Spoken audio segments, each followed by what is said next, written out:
রাগ করেছিস বড় মার উপর? খুব রাগ করেছি। কেন করলে তোমরা এমন? এইভাবে ইমোশনাল ব্ল্যাকমেল কেন করলে? কি করবো বল, বাবার শরীরটাও ভালো নেই। তার ইচ্ছের দামটুকু যদি না দিতে পারি, সারা জীবন দায় থেকে যাব। আর সত্যি বলতে, আমিও মনে মনে চাচ্ছিলাম যেন তুই আমাকে ছেড়ে কোথাও না যাস। তোকে বিয়ে দেওয়ার কথা ভাবলে বুক কাঁপতো, তাই অমত করলাম না। জানি আমার ছেলেটা একটু দাম্ভিক, একটু তেতো স্বভাবের, কিন্তু ও থেকে খুব সুখে রাখবে দেখিস। আচ্ছা, তুই খুশি নস? আমার কাছে সারা জীবন থাকবি?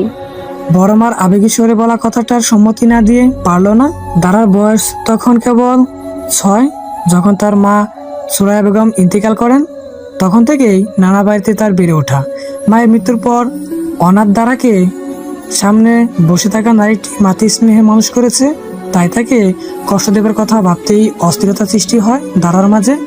মনে হাজারো অভিযোগ থাকলেও কিছুই বলল না সে। সুভাষিনী বেগম দারার ললাটে চুমু এঁটে বললেন, চিন্তা করিস না, ইনশাল্লাহ সব ঠিক হয়ে যাবে। সুভাষিনী বেগমের প্রস্থানের পর ডুকরে উঠে দাঁড়া, অনুভূতিগুলো লাগাম ছাড়া হয়ে যায়। কিশোরী হৃদয়ের মাঝে যে প্রণয়ের অঙ্কুরোদ্গম হয়েছিল, তা এখন পরিস্ফুটিত হয়ে ফুটন্ত গোলাপের রূপ নিয়েছে। সেখানে অনলের আগমন, সে ফুলটিকে জারিয়ে দিতে সক্ষম। এই অযাচিত সম্পর্কটিকে কিছুতেই মেনে নিতে পারছে না তারা। মগজটিতে হাত দিয়ে কিছু সময় কাঁদে সে। বাঘের এমন প্রহেলিকা যেন নিজেকে অসহায় লাগছে দারার, বড্ড অসহায়। সময় অতিবাহিত হতে লাগলো, কাঁদতে কাঁদতে ক্লান্ত হয়ে কখন ঘুমিয়ে গেছে টেরও পায়নি। সেই বেনারসি, সেই সাজেই বিছানায় উপর হয়ে ঘুমিয়েছিল সে। অবশ্য ঘুমাবেই না কেন, এই 4 দিন বিয়ের টেনশনে এক বিন্দুও ঘুম হয়নি। তারার মনে হচ্ছিল এসব একটা বিশ্রী দুঃস্বপ্ন হলে মন্দ হতো। ঘুম থেকে চোখ খুলতেই দেখবে সব মিথ্যে, কিছুই ঘটেনি। কিন্তু তা হলো না। ত্রন্তা কাটতেই তাতস্থ হলো সে ভারী কিছুর উপর শুয়ে আছে। চোখ না খুলেই হাত নাড়ালো কিছু সময়, কিন্তু বুঝতে পারলো না এটা বিছানা নাকি মেঝে। তখনই শীতল কণ্ঠে কানে এলো, স্পর্শ করা শেষ হলে হাতটা সরা। শীতল কণ্ঠ কর্ণপাত হতেই ঘুম পেছনে জানলা দিয়ে পালালো। শিরদাঁড়া বেয়ে হিম বয়ে গেল। তড়াক করে চোখ খুললো দাঁড়া। চোখ খুলতে দেখলো যাকে সে নিজে ভাবছিল সেটা ছিল অনলের বলিষ্ঠ বুক। সে এত সময় অনলের বুকের উপর ঘুমাচ্ছিল। মাথা তুলতেই অনলের গভীর কালো নয়নে আটক হলো তার নয়ন জোড়া। শান্ত অথচ সুগার দৃষ্টি হৃদয়ের অন্তঃস্থলে এক অসহ্য অনুভূতি ডানা মিলল। কিশোরী হৃদয়ে শিহরণ জাগালো। এই প্রথম কোনো পুরুষের এতটা নিকটে এসেছে সে। এই যেন এক না বলা অনুভূতি। কোমল গালজোড়ায় রক্ত জমলো, ধীরে রক্তিম হয়ে উঠল। অনলের সুগভীর নয়নে তাকিয়ে থাকার সাহস হলো না। তড়িৎ গতিতে সরে পড়ল সে। বিছানার অপর কোণায় টুটি মেরে বসলো। দৃষ্টি মেঝেতে নিয়ে গেল। অনল উঠে বসলো। তার মনস্থিতি ধার করা দুষ্কর। শ্যামা মুখশ্রীটা নির্বিকার বরাবরই। তারার মনে হয় মানুষের মুখশ্রী তার মনের দর্পণ। এই বাক্যটি খাটে না কেবল অনলের ক্ষেত্রে, কারণ তার মুখশ্রী দেখে মনে ছিটে ফোটাও বোঝা যায় না। দান্ত চাহনি, নির্লিপ্ত ভঙ্গিমা, অবিচল অনডনল। দ্বারা আর চোখে একবার চাইলো তার বটি দিকে। অন্যদিকে তাকিয়ে রয়েছে, বেশ ঘন ঘন শ্বাস নিচ্ছে। হয়তো এতটা সময় দ্বারাকে বুকে নিয়ে রেখেছে বিদায় কষ্ট হয়েছে। কিন্তু একটা ব্যাপার দ্বারা কিশোরী মনে প্রশ্ন সৃষ্টি করলো, অনল ভাইয়ের কানজোড়া কেন রক্তিম দেখা যাচ্ছে?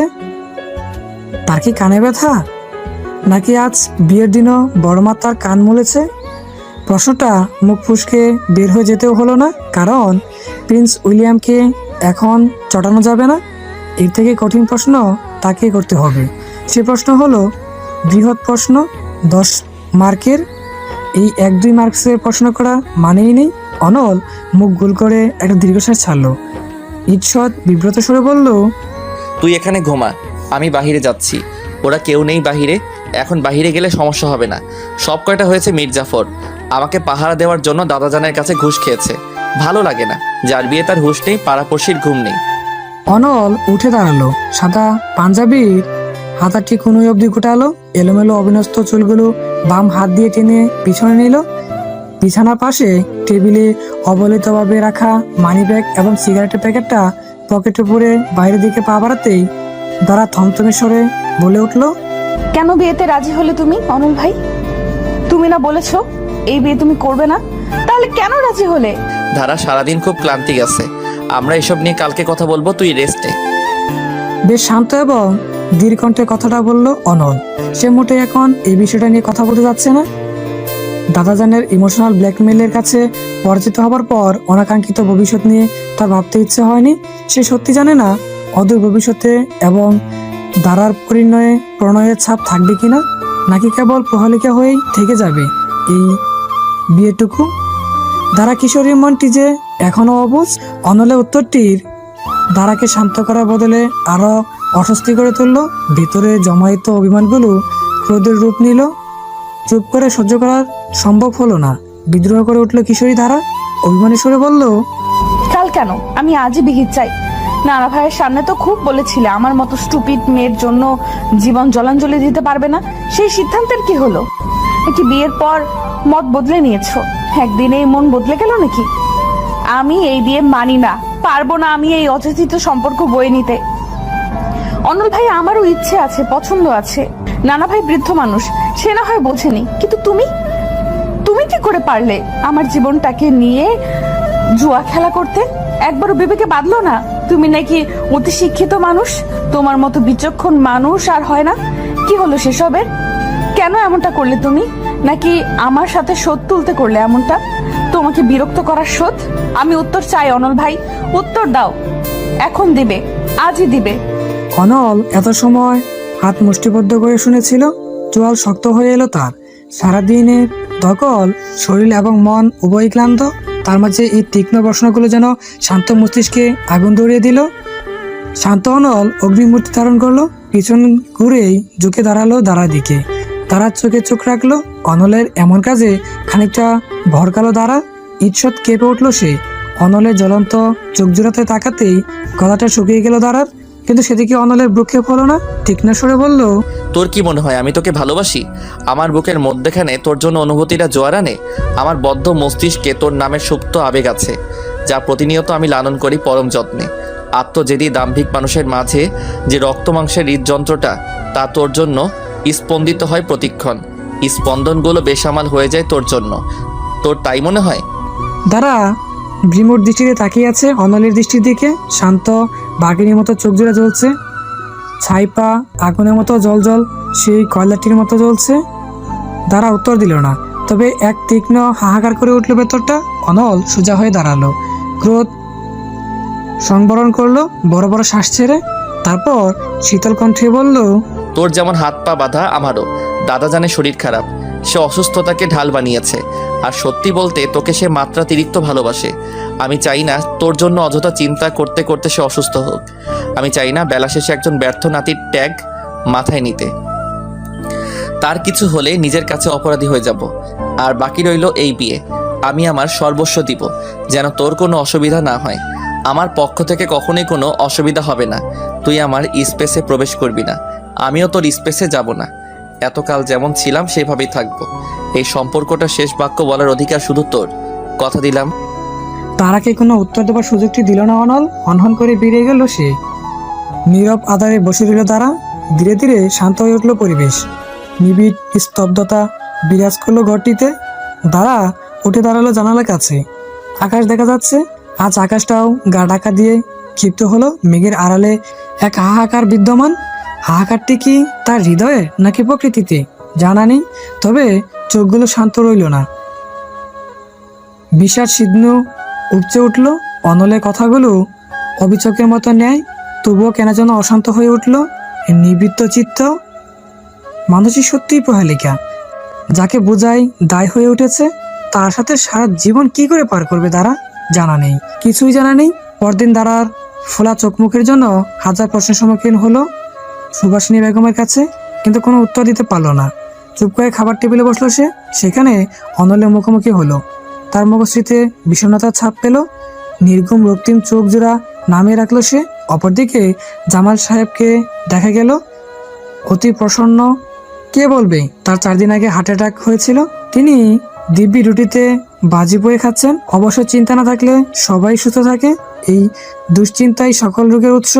নাস্তার টেবিলে সকলে বসলে অনল থমথমে গলায় বলে ওঠে, আমাদের আজ ঢাকা যেতে হবে। তোমরা জানো আমার নতুন চাকরি, আগামীকাল জয়েন না হলে বিপদ হবে। এই বিয়ের অজুহাতে অহেতুক 1 সপ্তাহ পিছিয়েছি, উপরন্তু ধারারও ক্লাস আছে। এভাবে অফ দিলে ফেল মারবে নিশ্চিত। তাই বিয়ের যেহেতু সব অনুষ্ঠান শেষ, তাই আমাদের ঢাকা যাওয়া উচিত। বউ বছরে বিয়ে হয়, আফিফারও পরশু ভবন, আর তোদেরটাও বাকি। সুভাষিনী বেগমের কথা শেষ না হতেই অনল বাঁধল, হিনহিনে সরে বলে উঠল, আর কত? ফাইজলামের লিমিট থাকা উচিত।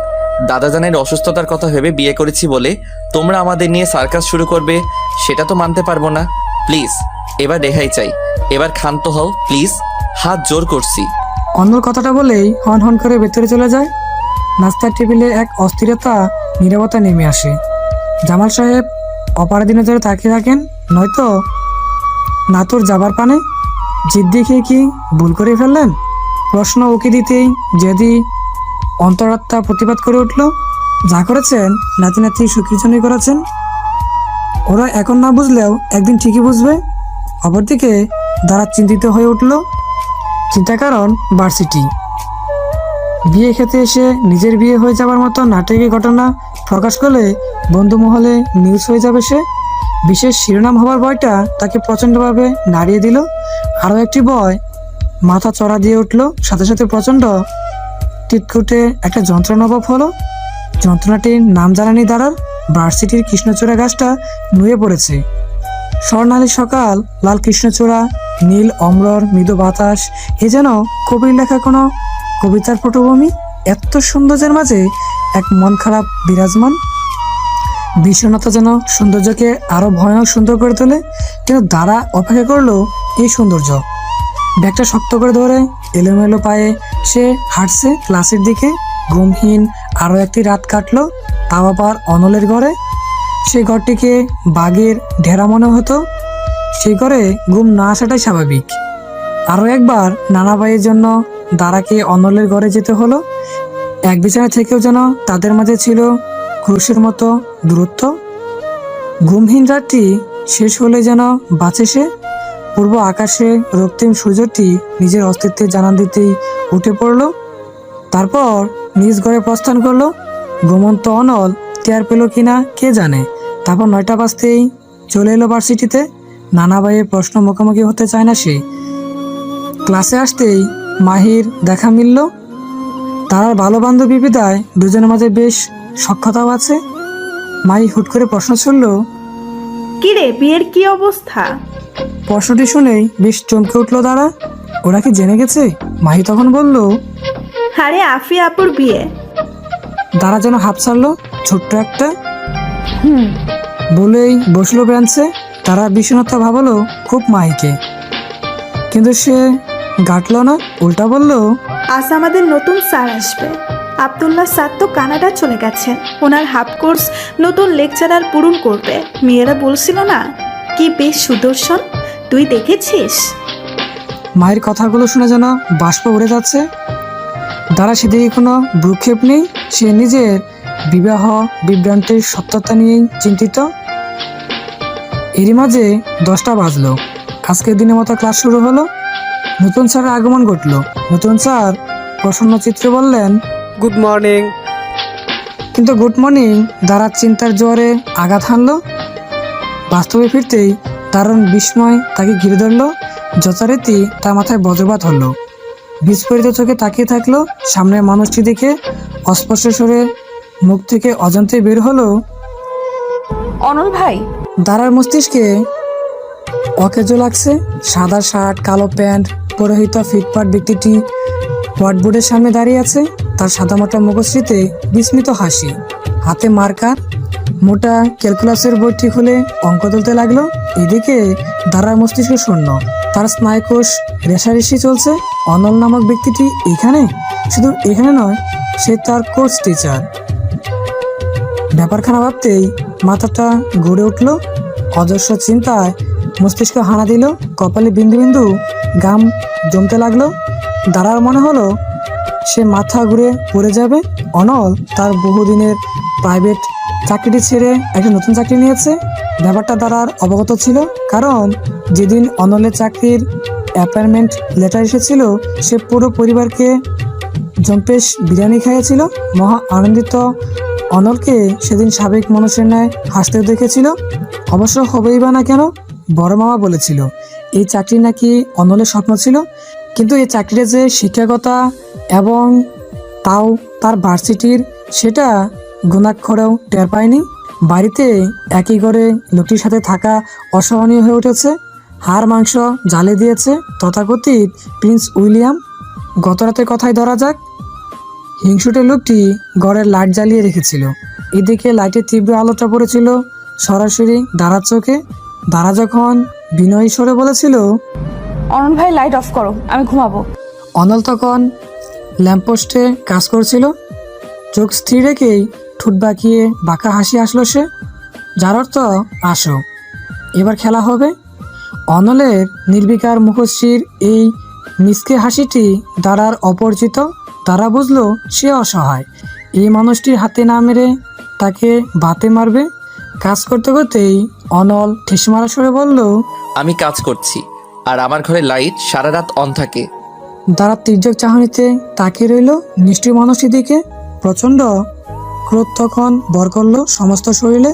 ক্রোধের অগ্নিতে যেন লোমকূপ অব্দি জ্বলছিল, কিন্তু সে নিরুপায়, কারণ এই ঘরটি সত্যি অনেলের, তার রাজত্ব এখানে। লোকটি এতটা স্বার্থপর কেন? প্রশ্নের উত্তরটি সৃষ্টির উষালগ্ন থেকে খুঁজছে তারা। গত রাতে ঘুম না হবার আরও একটি মুখ্যম কারণ এই ক্রোধ। বাড়িতে অশান্তির পর ভেবেছিল যাক, ভার্সিটির কয়েক ঘন্টা জীবন শান্তিময় হবে, কিন্তু সেখানেও এই মানুষটির আগমন। অনল মৃদু এসে পড়াতে ব্যস্ত, এদিকে দাঁড়ার মন পড়াতে নেই। সে অপলক দৃষ্টিতে তাকিয়ে আছে অনলের দিকে। অনল তাকে দেখেও না দেখার ভান করছে, যেন দাঁড়ার কোনো অস্তিত্বই নেই। এরই মাঝে মাহি ধাক্কা দিল তাকে। চিন্তার প্রহরে বাধা পড়ল। পাশে ফিরতে এসে ফিসফিস করে বলল, অনল ভাই এখানে চাকরি নিয়েছে, বলিসনি কেন? আগে জানলে আমি সেজে গুজে আসতাম। হ্যাঁ, প্রিন্স উইলিয়াম আমার অনুমতির জন্য যেন বসেছিল। এত বড় ধাক্কা খাবো জানলে আজ ক্লাসেই আসতাম না। আচ্ছা, তোর সমস্যা কি বলতো? অনল ভাইয়ের কথা আসলেই তেলে বেগুনে জ্বলে উঠিস কেন? কারণ তোর প্রাণপ্রিয় অনল ভাইয়ের জন্য আমার জীবন দুর্বিষহ হয়ে উঠেছে। আর তোকেও বলিহারি 28 বার প্রেমপত্র দিয়ে ছ্যাঁকা খেয়েছিস। তো কিভাবে ভাই এখন লেগে আছিস? আমি হলে তো কচু গাছে গলায় দড়ি দিতাম অপমানে। নেড়া একবার বেলতলায় যায়। আমার তো মনে হচ্ছে তুই বেলতলার বাসিন্দা, তাও পার্মানেন্ট। ও তুই বুঝবি না। এক্সপিয়ার বলেছে ফেলিওর ইজ দ্য কি অফ সাকসেস। তোকে পার্সোনালি বলেছে? আর এটা শেক্সপিয়ার না রবার্ট ব্রুস বলেছে? হলো, কেউ তো বলেছে একবার না পারিলে দেখো শতবার। মাত্র তো 29 বার দেখেছি, এখনো সহতে বহু দেরি। মাহি দাঁড়ার প্রত্যুত্তরে কোনো কথা বলল না, বরং শুভ্র দাঁতগুলো বের করে হাসি মুখে দাঁড়া দিকে তাকালো, যার অর্থ 29 বার মানে? আজ তুমি আবারও আমার প্রেম কবুতর হবে। দাঁড়ার অস্থির কণ্ঠে বলল, না, আলবাত না। প্লিজ। পারবো না আমি। তপনের সামোসা খাওয়াবো, সাথে তরমুজের ঠান্ডা শরবত। নো নো, নেভার, কাভি নেহি। প্লিজ দোস্ত, বান্ধবীর জন্য এতটুকু করতে পারবি না? ভাব, একবার তোর ভাবি হয়ে গেলে জীবন জিঙ্গালালা। প্লিজ, আমি তোর অ্যাসাইনমেন্টও করে দিব। অন্য সময় হলে অ্যাসাইনমেন্টের লোকটি হয়তো দাঁড়ার নৈতিকতাকে নাড়িয়ে দিত, চট করে নিয়ে নিত মাহির চিঠি। শত রিস্ক নিয়ে হয়েও বাঘের ডেরায় ফেলে আসতো। এরপর প্রিন্স উইলিয়াম বুঝে বেড়াতো, কিন্তু আজ কেন যেন সাহস হচ্ছে না, ইচ্ছেটাও নেই। সাহস না হবার কারণ দাঁড়া এখন অনলের ওই ডোরাতেই থাকে, আর ইচ্ছে না হবার কারণটা দাঁড়া নিজেও জানে না।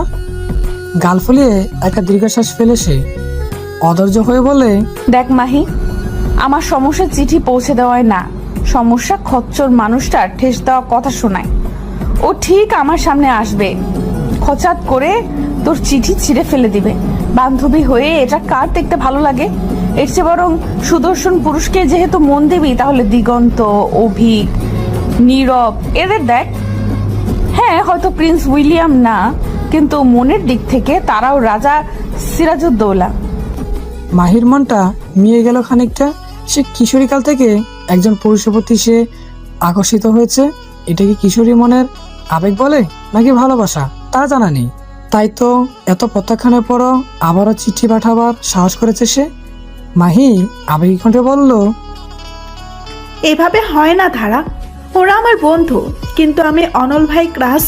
এই অনুভূতিটা অবাক্ত, আমি বোঝাতে পারবো না। ওনাকে দেখলে আমার সব কিছু কেমন যেন রঙিন লাগে। উনি আমার সাথে কালে ভদ্রে যদি কথা বলে, আমার লজ্জায় মিশে যেতে মনে চায়, কোথাও জড়িয়ে যায়। এই অনুভূতিটাকে বোঝাতে পারবো না। যেদিন তোর এমনটা অনুভূতি হবে, সেই দিন বুঝবি আমি কেন বেলতলার পার্মানেন্ট বাসিন্দা। দাঁত চুপ করে গেল। তর্কে হেরে গেছে সে, কারণ এই অনুভূতিটার পরিচয় সে পেয়েছে। তার মনের আঙ্গিনাতেও সুপ্ত ভালোবাসার বীজ যে সেও বুনে রেখেছে। এই ভয়টা তার ভেতরটাকে বারবার উথাল পাতাল করে দিচ্ছে। মানুষের সামনে লেগে কি শক্ত থাকতে পারবে, নাকি তীব্র বেদনায় আচ্ছাদিত হবে তার সমস্ত হৃদয়? পাতেই পুনরায় মস্তিষ্ক যেন দুর্বল হয়ে উঠল, বিষণ্ণতা গলা চেপে ধরল। অবুঝমান বুঝলো মাহির মনস্থিতি, তাই হাত বাড়ালো চিঠি নেবার জন্য। কিন্তু বিধিবাম তখনই কঠিন কণ্ঠে কর্ণপাত হলো। যদি ক্লাসে কথা বলতেই আসা হয়, তবে আমার ক্লাসে আসার প্রয়োজন নেই। আমি দুজন নিয়েও ক্লাস করতে রাজি, যদি তারা অ্যাটেন্টিভ হয়। কথাটা সে সরাসরি দাঁড়ার দিকে তাকিয়ে বলল।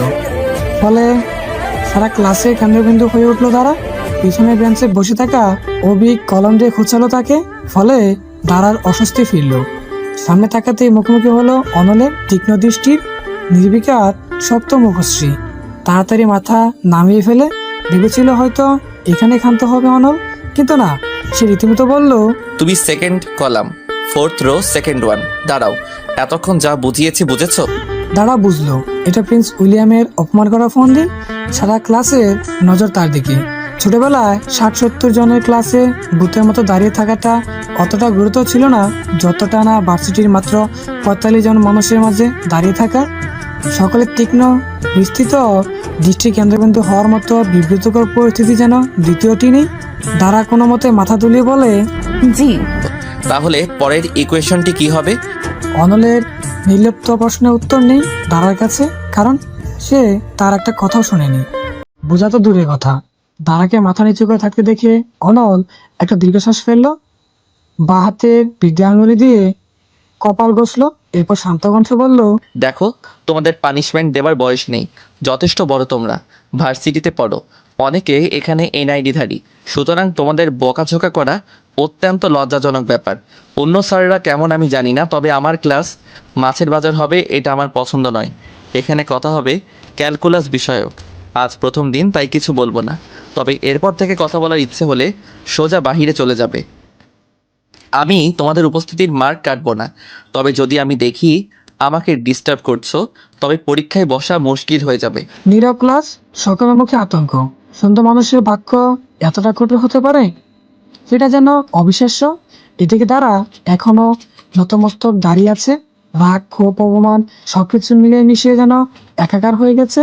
নোলা জলের রূপে চোখে বিদ্রোহ করছে। এখনই যেন তারা মুক্তি পাবে। অনল ভাই এমনটা না করলেও পারতেন, সে ইচ্ছে করে এমনটা করেছে যেন সুর তুলতে পারে। অনল তাকে বসতে বললে সে বসে যায়, কিন্তু সারা ক্লাস নীরবই থাকে। মাহিও গুটে যায়, বান্ধবীকে চিঠি দেবার জিদ ছেড়ে দেয়। ক্লাস শেষে দাঁড়াকে পাওয়া যায় না। নীরব দিগন্ত অভিমাহিকে জিজ্ঞেস করে, কিন্তু মাহি উত্তর দিতে পারে না। ক্লাস শেষ হতেই দাঁড়া হনহন করে বেরিয়ে যায়। তার পিছু নেবার চেষ্টা করলে কড়া দৃষ্টি নিক্ষেপ করে। অতি প্রিয় বান্ধবী হবার কারণে দাঁড়ার কড়া নজরের অর্থ সে বুঝে যায়। ফলে বন্ধুমহল বিনা দাঁড়ায় ক্যাফটেরিয়ায় যায়। ক্লাস করে এসে বইটা অবহেলায় টেবিলের উপর রাখে অনল। 50 মিনিটের টানা কথা বলার অভ্যাস নেই বলে টেবিলের উপর রাখা বোতল থেকে এক নিঃশ্বাসে পানি পান করে সে। 1 ঘন্টা পর আরও একটা ক্লাস আছে।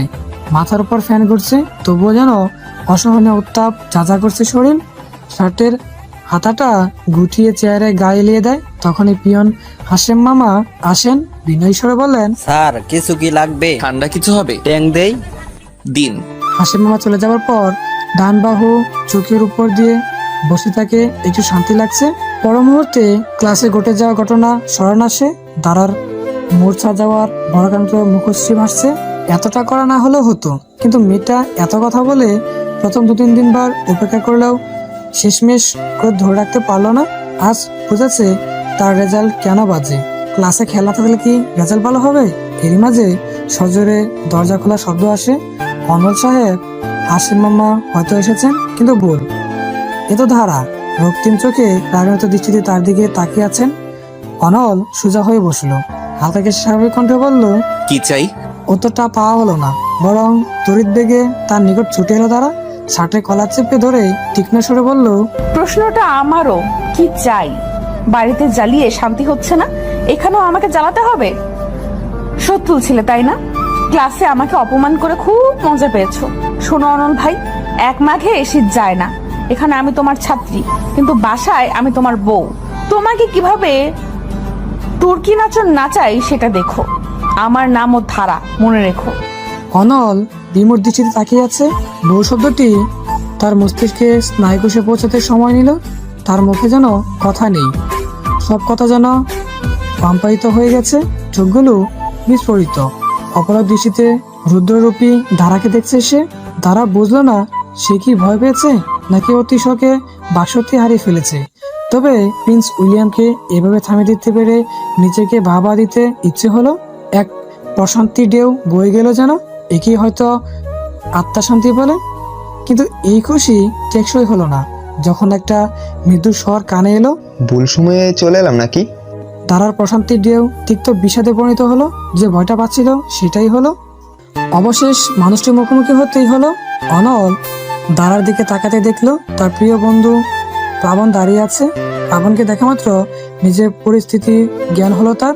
সাথে সাথে দাঁড়ার হাত থেকে নিজের কলার ছাড়িয়ে নিল। নিজের শার্ট ঠিক করতে করতে বলল, আরে আয় আয়। আসলে অনলে কিছু বলার পূর্বেই প্লাবন তার বোন বোলানো হাসি আসলো। এরপর দাঁড়াকে জিজ্ঞেস করলো, কেমন আছো জলদারা? দাঁড়া এক কোণে সিটে দাঁড়িয়ে আছে। অনুভূতিগুলো বেসামাল হয়ে উঠেছে। হৃদয় মাঝে কালবৈশাখী জ্বর হচ্ছে। দাঁড়া এই আশাকাঙ্ক্ষাই করছিল এই কিশোরী আবেগের মুখোমুখি হবার ভয়। প্রচন্ড বিষাদের অনুভূতি হচ্ছে। অনুভূতিগুলো ব্যক্ত, সব যেন তিক্ত দুঃস্বপ্নের ন্যায় লাগছে। হয়তো ঘুম ভাঙলেই দেখবে সব আগের মতো নির্মল প্রশান্ত, কিন্তু সে তো হবার ছিল না। দাঁড়ার মুখে কথা নেই, সে শুধু নির্বাক দৃষ্টিতে তাকিয়ে আছে প্লাবনের হাস্যোজ্জ্বল মুখের পানে। প্রচন্ড আবেগ তার ভেতরটাকে তছনছ করে দিচ্ছে। সে জানতো মানুষটির মুখোমুখি হলে প্রচন্ড কষ্ট হবে, কিন্তু কষ্টের মাত্রাটা জানা ছিল না। বর্তমানে এই মাত্রার খোঁজ মিলল তার। দাঁড়াকে চুপ থাকতে দেখে প্লাবন পুনরায় প্রশ্ন করলো। তখন নিজেকে সামলে জড়ানো গলায় উত্তর দিল, ভালো। দাঁড়া আর দাঁড়িয়ে থাকতে ইচ্ছে হলো না। সে পালাতে পারলে বেঁচে যেত। তোমরা কথা বলো, আমি আসছি। কোনো মতো যেন ছুটে পালালো সে। দাঁড়ার এরূপ জড়তা নজর এড়ালো না অনলের। আর চোখে নিপুণভাবে লক্ষ্য করলো দাঁড়াকে। দাঁড়া চলে গেছে। প্লাবন অনলের মুখোমুখি বসলো। সেও এই ভার্সিটির শিক্ষক, তবে তার স্থায়ীকাল অনলের থেকে বেশি। অনল বলল, ট্যাং খাবি? খাওয়াই যায়, যা গরম। আচ্ছা। মিনিট দশকের মাঝে হাসিম মামা 2 গ্লাস বরফ দেওয়ার ট্যাং নিয়ে এলেন। একটা অনল নিজে নিল, অন্যটি প্লাবন। গ্লাসে চুমুক দিতেই প্লাবন জিজ্ঞেস করলো, তোকে ফোন করেছিলাম, 2 দিন মুঠেও ফোন ধরলি না। আফিয়াপুর বিয়েতে এত ব্যস্ত হয়ে পড়েছিলি নাকি? আসলে বিয়ের কাজে ব্যস্ত ছিলাম। তাই বলে এত ভাবটা এমন যেন নিজের বিয়ে ছিল। হ্যাঁ, নিজেরই বিয়ের কাজে ব্যস্ত ছিলাম। কথাটা শোনা মাত্র বিষম খায় প্লাবন। কাশতে কাশতে নাকে মুখে উঠে যায় তার ট্যাং। অনল একটা টিস্যু এগিয়ে দেয়। নিজেকে সামলে হতবাক কণ্ঠে অনলকে জিজ্ঞেস করে, সত্যি? অনল দীর্ঘশ্বাস ফেলে এক চুমুকে ট্যাংটুকে শেষ করে। তারপর বিবাহ বিভ্রান্তের সম্পূর্ণ কাহিনীটা খুলে বলে প্লাবনকে। প্লাবনের মুখ স্তম্ভিত। অবশেষে কিনা অনল বিয়ে করলো। ভার্সিটি পিচ ঢালা রাস্তার পাশ দিয়ে হাঁটছে দাঁড়া। বড্ড এলোমেলো পায়ে হাঁটছে। মৃদু মন্দা বাতাস তার এলোমেলো কেশ অবাধ্য হয়ে উঠছে। দক্ষিণ বাতাসে মেঘের আনাগোনা। স্বপ্ননীল তেজস্বী সূর্যটাও মেঘের আড়ালে গা ঢাকা দিয়েছে। কৃষ্ণচূড়া গাছটির নিচে দাঁড়াতে থমকে গেল। দাঁড়া উদাসনে থাকালো নীলাশ্বরের পানে। তার মনমন্দিরে আজ মেঘ মৃদুর জমেছে। এখনই হয়তো ঝুম করে বৃষ্টি হবে। বেসে যাবে সব তিক্ততা, বেসে যাবে সব আবেগ, মাঝে জড়বস্তুর ন্যায় দাঁড়িয়ে থাকবে দাঁড়া। অতীতের পৃষ্ঠা উল্টাতে ইচ্ছে করলো তার, সেই মুখমিশ্রিত অতীত যেখানে তার প্রথম সাক্ষাৎ হয়েছিল প্লাবনের সাথে। প্লাবন যখন প্রথম তাদের বাড়ি অনলের সাথে এসেছিল তখন তারা মাত্র ক্লাস 7-এ পড়ে। লম্বা অনলের সামনে ফর্সা মুখশ্রী, খাড়া নাক, সুগভীর উদাসীন নয়ন আর মাথা ভর্তি কুকড়ানো চুল। বেশ নাক নাক দেখতে পুরুষটি মৃদু এসে জিজ্ঞেস করেছিল, নাম কি তোমার? ধারা। জলধারা? সেখান থেকে তারার নাম হলো জলধারা। কি চমৎকার আচরণ! তারা মুগ্ধ হয়ে দেখলো মানুষটিকে। প্রতিদিন একটা দুইটা দামের ইকলিয়াস নিতে আসতো। তারাকে দেখলেই চুলগুলো এলোমেলো করে হাতে ধরিয়ে দিত। এই স্নিগ্ধ স্মৃতিগুলো কিশোরীর আবেগ হয়ে কখন যে মনের জমিনে বীজরূপে রূপিত হবে কে জানতো। এই ভার্সিটির লেকচার প্লাবন কথাটি জানার সাথে সাথেই দ্বারা জিত হলো এই ভার্সিটির ছাত্রী হবে। তারপর সিনেমার মতো একটা সময় প্রেমপত্র পাঠাবে প্লাবনকে। কিন্তু সবই এখন স্বপ্ন। নানা ভাইয়ের জিদের কাছে কিশোরীর আবেগ ভেঙে ঘুরিয়ে গেল। আবেগে সেই রঙিন ফুলটাও আজ জড়তে বসেছে। দ্বারা ছোট্ট একটা নিঃশ্বাস ছাড়লো স্তনপর্ণে। এই কিশোরী আবেগখানা তুলে রাখবে সে সঙ্গোপনে। দ্বারা খেয়াল করলো বৃষ্টি নামছে। 2-1 ফোঁটা করে অজর দ্বারা নামলো বৃষ্টি। ভালোই হলো, চোখের জোয়ারটা বৃষ্টির দাপটে ঢাকা পড়ে গেল। অবশেষে অনলের বর্ণনা শোনার পর নিজের হাসি আর থামাতে পারল না প্লাবন। অট্ট হাসিতে ফেটে পড়ল সে। অনল ব্রুকুসকে তাকিয়ে রইল। প্লাবনের হাসি তাকে বিরক্ত করছে। বন্ধুর দুর্দিনে কেউ এইভাবে হাসে? এই জন্যই হয়তো বলে কারো পৌষ মাস কারো সর্বনাশ। বিরক্তি স্বরে বলল, হাসি থামা, হলুদ দাঁত দেখতে ভালো লাগছে না। প্লাবন কোনো মতে হাসি থামিয়ে বলল, চটিস না, তবে বলতেই হবে দাদাকে হ্যাটস অফ। নয়তো আমাদের নারী বিদেশি অনল কিনা বিয়ে করে, তাও জলধারাকে ভাবা যায়? আমি মোটেই নারী বিদ্বেষী নই, এগুলো তোদের বিকৃত মস্তিষ্কের রটনা। ও তাই না? তাহলে অনল সাহেব বলুন তো, এত সুন্দর সুন্দর নারীদের কমল প্রেমপত্রগুলো আপনার ডায়েরিতে স্থান না পেয়ে কেন ডাস্টবিনে স্থান পায়? এই ঘটনাকে নারী বিদ্বেষী রূপে ব্যাখ্যা না করে অন্যভাবেও তো ব্যাখ্যা করা যায়। এই ধর যে নারীদের প্রেমপত্র আমি পাই তাদের আমার মনে ধরে না, আর যাকে মনে ধরেছে তার প্রেমপত্র এখনো পাইনি। প্লাবন কিছু সময় ফেল ফেল করে তাকিয়ে থাকে অনলের মুখপানে। অনলে বিরক্তি বাড়ে, কাছে বন্ধুটি অতি বিরক্তকর। প্লাবন আরো অট্ট হাসিতে ফেটে পড়ে। হাসতে হাসতে বলে, আর কত শখ দিবি ভাই, একদিনে 2টা ব্রেকিং নিউজ। অনলের বিয়ে, আবার অনলের কোনো নারীকে মনে ধরেছে। তা বলি রোমিও, তোর বিয়ে হয়ে গেছে, এখন মনে ধরেও লাভ নেই। দেখ অবজাত, তোদের মতো মানুষের জন্যই রোম পুড়েছিল, বুঝলি? না, আমাদের জন্য না, তোমার মতো এক রোমিওর জন্য পুড়েছিল। আমরা তো শুধু দর্শক। আচ্ছা মজা বাদ দে, এই বিয়েটাকে নিয়ে কিছু ভেবেছিস? কিভাবে কি করবি? এবার চুপ করে গেল অনল। থমথমে হয়ে গেল মুখ, গাম্ভীর্য ছেয়ে এলো মুখে। রাসবাড়ি কণ্ঠে বলল, এটা তো আমারও চিন্তা। আসলে ধারাটা যে বড্ড ছেলে মানুষ, শুধু তাই নয়, বড্ড জেদি, সেনসিটিভ। ওর স্বভাবটা খুব ভাবাচ্ছে, বুঝলি? আমাদের মধ্যে কোনো কালই সখ্যতা ছিল না। আমি বাম বললে তাকে ডান বলতেই হবে। আর ফুপি মারা যাওয়ার পর থেকে মা, বাবা, দাদাজান তাকে মহারানী ভিক্টোরিয়ার মতো রেখেছে। ও কি মানিয়ে নিতে পারবে আমার সাথে? আমি কি পারবো ওর মনের মতো হতে? প্রচণ্ড ভাবাচ্ছে। আর গরম তেলে পানি ঢালার মানুষ আমার শ্বশুর তথা ফুপা তো আসেননি। উনি দেশে আসলে 3য় মহাযুদ্ধ বাঁধবে, ভালো লাগে। প্লাবন ম্লান হাসলো। অনলের মাঝে বেশ পরিবর্তন লক্ষ্য করলো সে। নিখুঁতভাবে দেখে নিল বন্ধুর মনটি। কিছু সময় চুপ করে থেকে বলল, এত ভাবিস না, সম্পর্কগুলো গণিতের কোনো ইকুয়েশন নয়। এত ভেবেচিন্তে কিছুই হয় না, সময়ের উপর ছেড়ে দে। সময় ঠিক বলে দিবে কি করা উচিত। আর অন্য নারীতে মনোনিবেশ না করে বইয়ের উপর নজর দাও। আসলাম। অনল হেসে দিল। বউ? হ্যাঁ বউই তো। রাগে জিদি একঘরে রণকচণ্ডী বউ তার ধারা। তারা বাসায় পৌঁছালো একেবারে কাকবেজা রূপে। ছাতার অভাবে বৃষ্টি ছিল বিনা নোটিশের বর্ষায়। বাসায় ঢুকতেই বড় মা প্রশ্নের সম্মুখীন হতে হলো তাকে। মিটলি কিভাবে? ছাতা নিসনি আর সকালে খেয়ে যাসনি কেন? হুড়মুড়িয়ে চলে গেলি? খেয়েছিস কিছু? না। যা কাপড় বদলয়, খাবার দিচ্ছি, খেয়ে নে।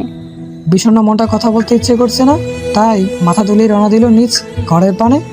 ঘরের দরজা খুলতেই মাথার উপরে আরো এক দফা বাজ পড়লো। তার ঘর তো নয়, আস্ত গোয়াল ঘর।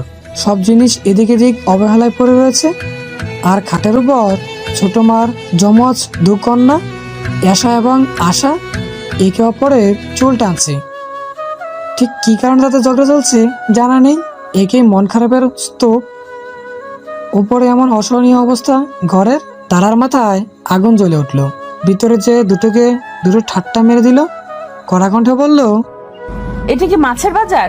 তোরা কি মানুষ হবি না? থারাপি, আমার কোনো দোষ নেই, এই আশারাই আমার ক্লিপ নিয়েছে।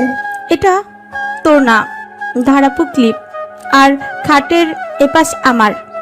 তারার মেজাজ আরো তিরিক্ষি হলো। তীব্র স্বরে বলল, এই চুপ, বের হ আমার ঘর থেকে, এখনই বের হবি। যমজ বিচ্ছু দুটো তাদের 28টি দাঁত বের করে বলল, তা হচ্ছে না, দাদা জান এই ঘর আমাদের দিয়েছেন, বলেছেন এই ঘরে এখন থেকে আমরা থাকবো। তারা বুঝতে বাকি রইল না এই বিনা নোটিশে ছোট মামার আগমনের কারণ। হয়তো সকালে নিজ ঘর থেকে বের হতে দেখে ফেলেছিল নানা ভাই, তাই দাদার ঘরে চাল চেলেছেন, ছোট মামা এবং পরিবারকে নিয়ে এসেছেন। আর দাদার ঘর সঁপে নিয়েছেন নিজের একান্ত সেনাপতি যমজদের হাতে। উফ, দাদা নাতি দুটোই একই রকম। হাড় জ্বালিয়ে দিল একেবারে। নানা ভাইকে ভালোবাসে বলে এই অত্যাচারগুলো মুখ বুঝে মেনে নিতে হচ্ছে তারা, আর নয়। এর বিচার চাই। একরাশ বিরক্তি নিয়ে ছুটলো সে নানা ভাইয়ের ঘরে। বিছানায় হেলান দিয়ে জামাল সাহেব আপন মনে শ্রীকান্ত বইটি পড়ছেন। বয়স হলেও বই তার খুব ভালো লাগে। শরৎচন্দ্রের এক একটা লেখা তার খুবই পছন্দ। অসুস্থতা তো আছেই, কিন্তু মনকে সতেজ রাখাটা জরুরি। জীবন তো ক্ষণস্থায়ী, আজ নয়তো কাল পরকালে তো যেতেই হবে। তাই নিজেকে আটকে রাখলেন না তিনি। বই পড়তেন, বই লিখতেন। ব্যস্ত যুবক বয়সে যা করেন তিনি সেগুলোই করেন। এমন সময় আগমন ঘটল তার ছোট ছেলে ইলিয়াসের। তার কপালে চিন্তার শুকনো রেখা। মোটা ফিমের চশমা নামিয়ে জামাল সাহেব জিজ্ঞেস করলেন, কিছু কইবে আব্বা? আব্বু, বিপদ হয়ে গেছে। কি হয়েছে? সেলিম ভাই ধারা আর অনিলের বিয়ের সম্পর্কে জেনে গেছে। আমাকে ফোন করেছিল, খুব চেতে আছেন উনি, বিশ্রী গালিগালাজও করছেন। শান্ত মুখটা চট করেই শক্ত হয়ে উঠল জামাল সাহেবের। বুকের মাঝখানে একটা তীব্র ব্যথা অনুভূত হলো, কিন্তু ইলিয়াস বুঝতে দিল না। তীব্র সুরে বলল, ওই খানকির পুতের সাহস কি করে হয় ফোন দেওয়ার? ওর লজ্জা করে না? আব্বা, উত্তেজিত হবেন না। সেলিম ভাইও চাইলে তো হবে না, আমরা তো আছি। ও আসুক, আমিও দেখাম ও বেয়াদব কি করে। আমার মায়েরে শান্ত হয় নাই, এখন নাতনি ডারে মারতে চাই। ফাজিল পোলা। আব্বা শান্ত হন, উনি এই মাসের শেষে আসবে, চিন্তা করবেন না। অনল ধারাকে সামলে নিবে। আপনি অসুস্থ, আপনি উত্তেজিত হবেন না। জামাল সাহেব আরো তীব্র হুঙ্কার ছাড়লেন, ইচ্ছে মতো গালমন্দ করলেন সেলিম সাহেবকে, কিন্তু কথাগুলো তার আর কান অব্দি পৌঁছালো না। বাবা আসবে কথাটাই তার জন্য যথেষ্ট ছিল। এলোমেলো পায়ে রওনা দিল অনলের ঘরে। বাগের ডেরাতেই প্রবেশ করলো সে।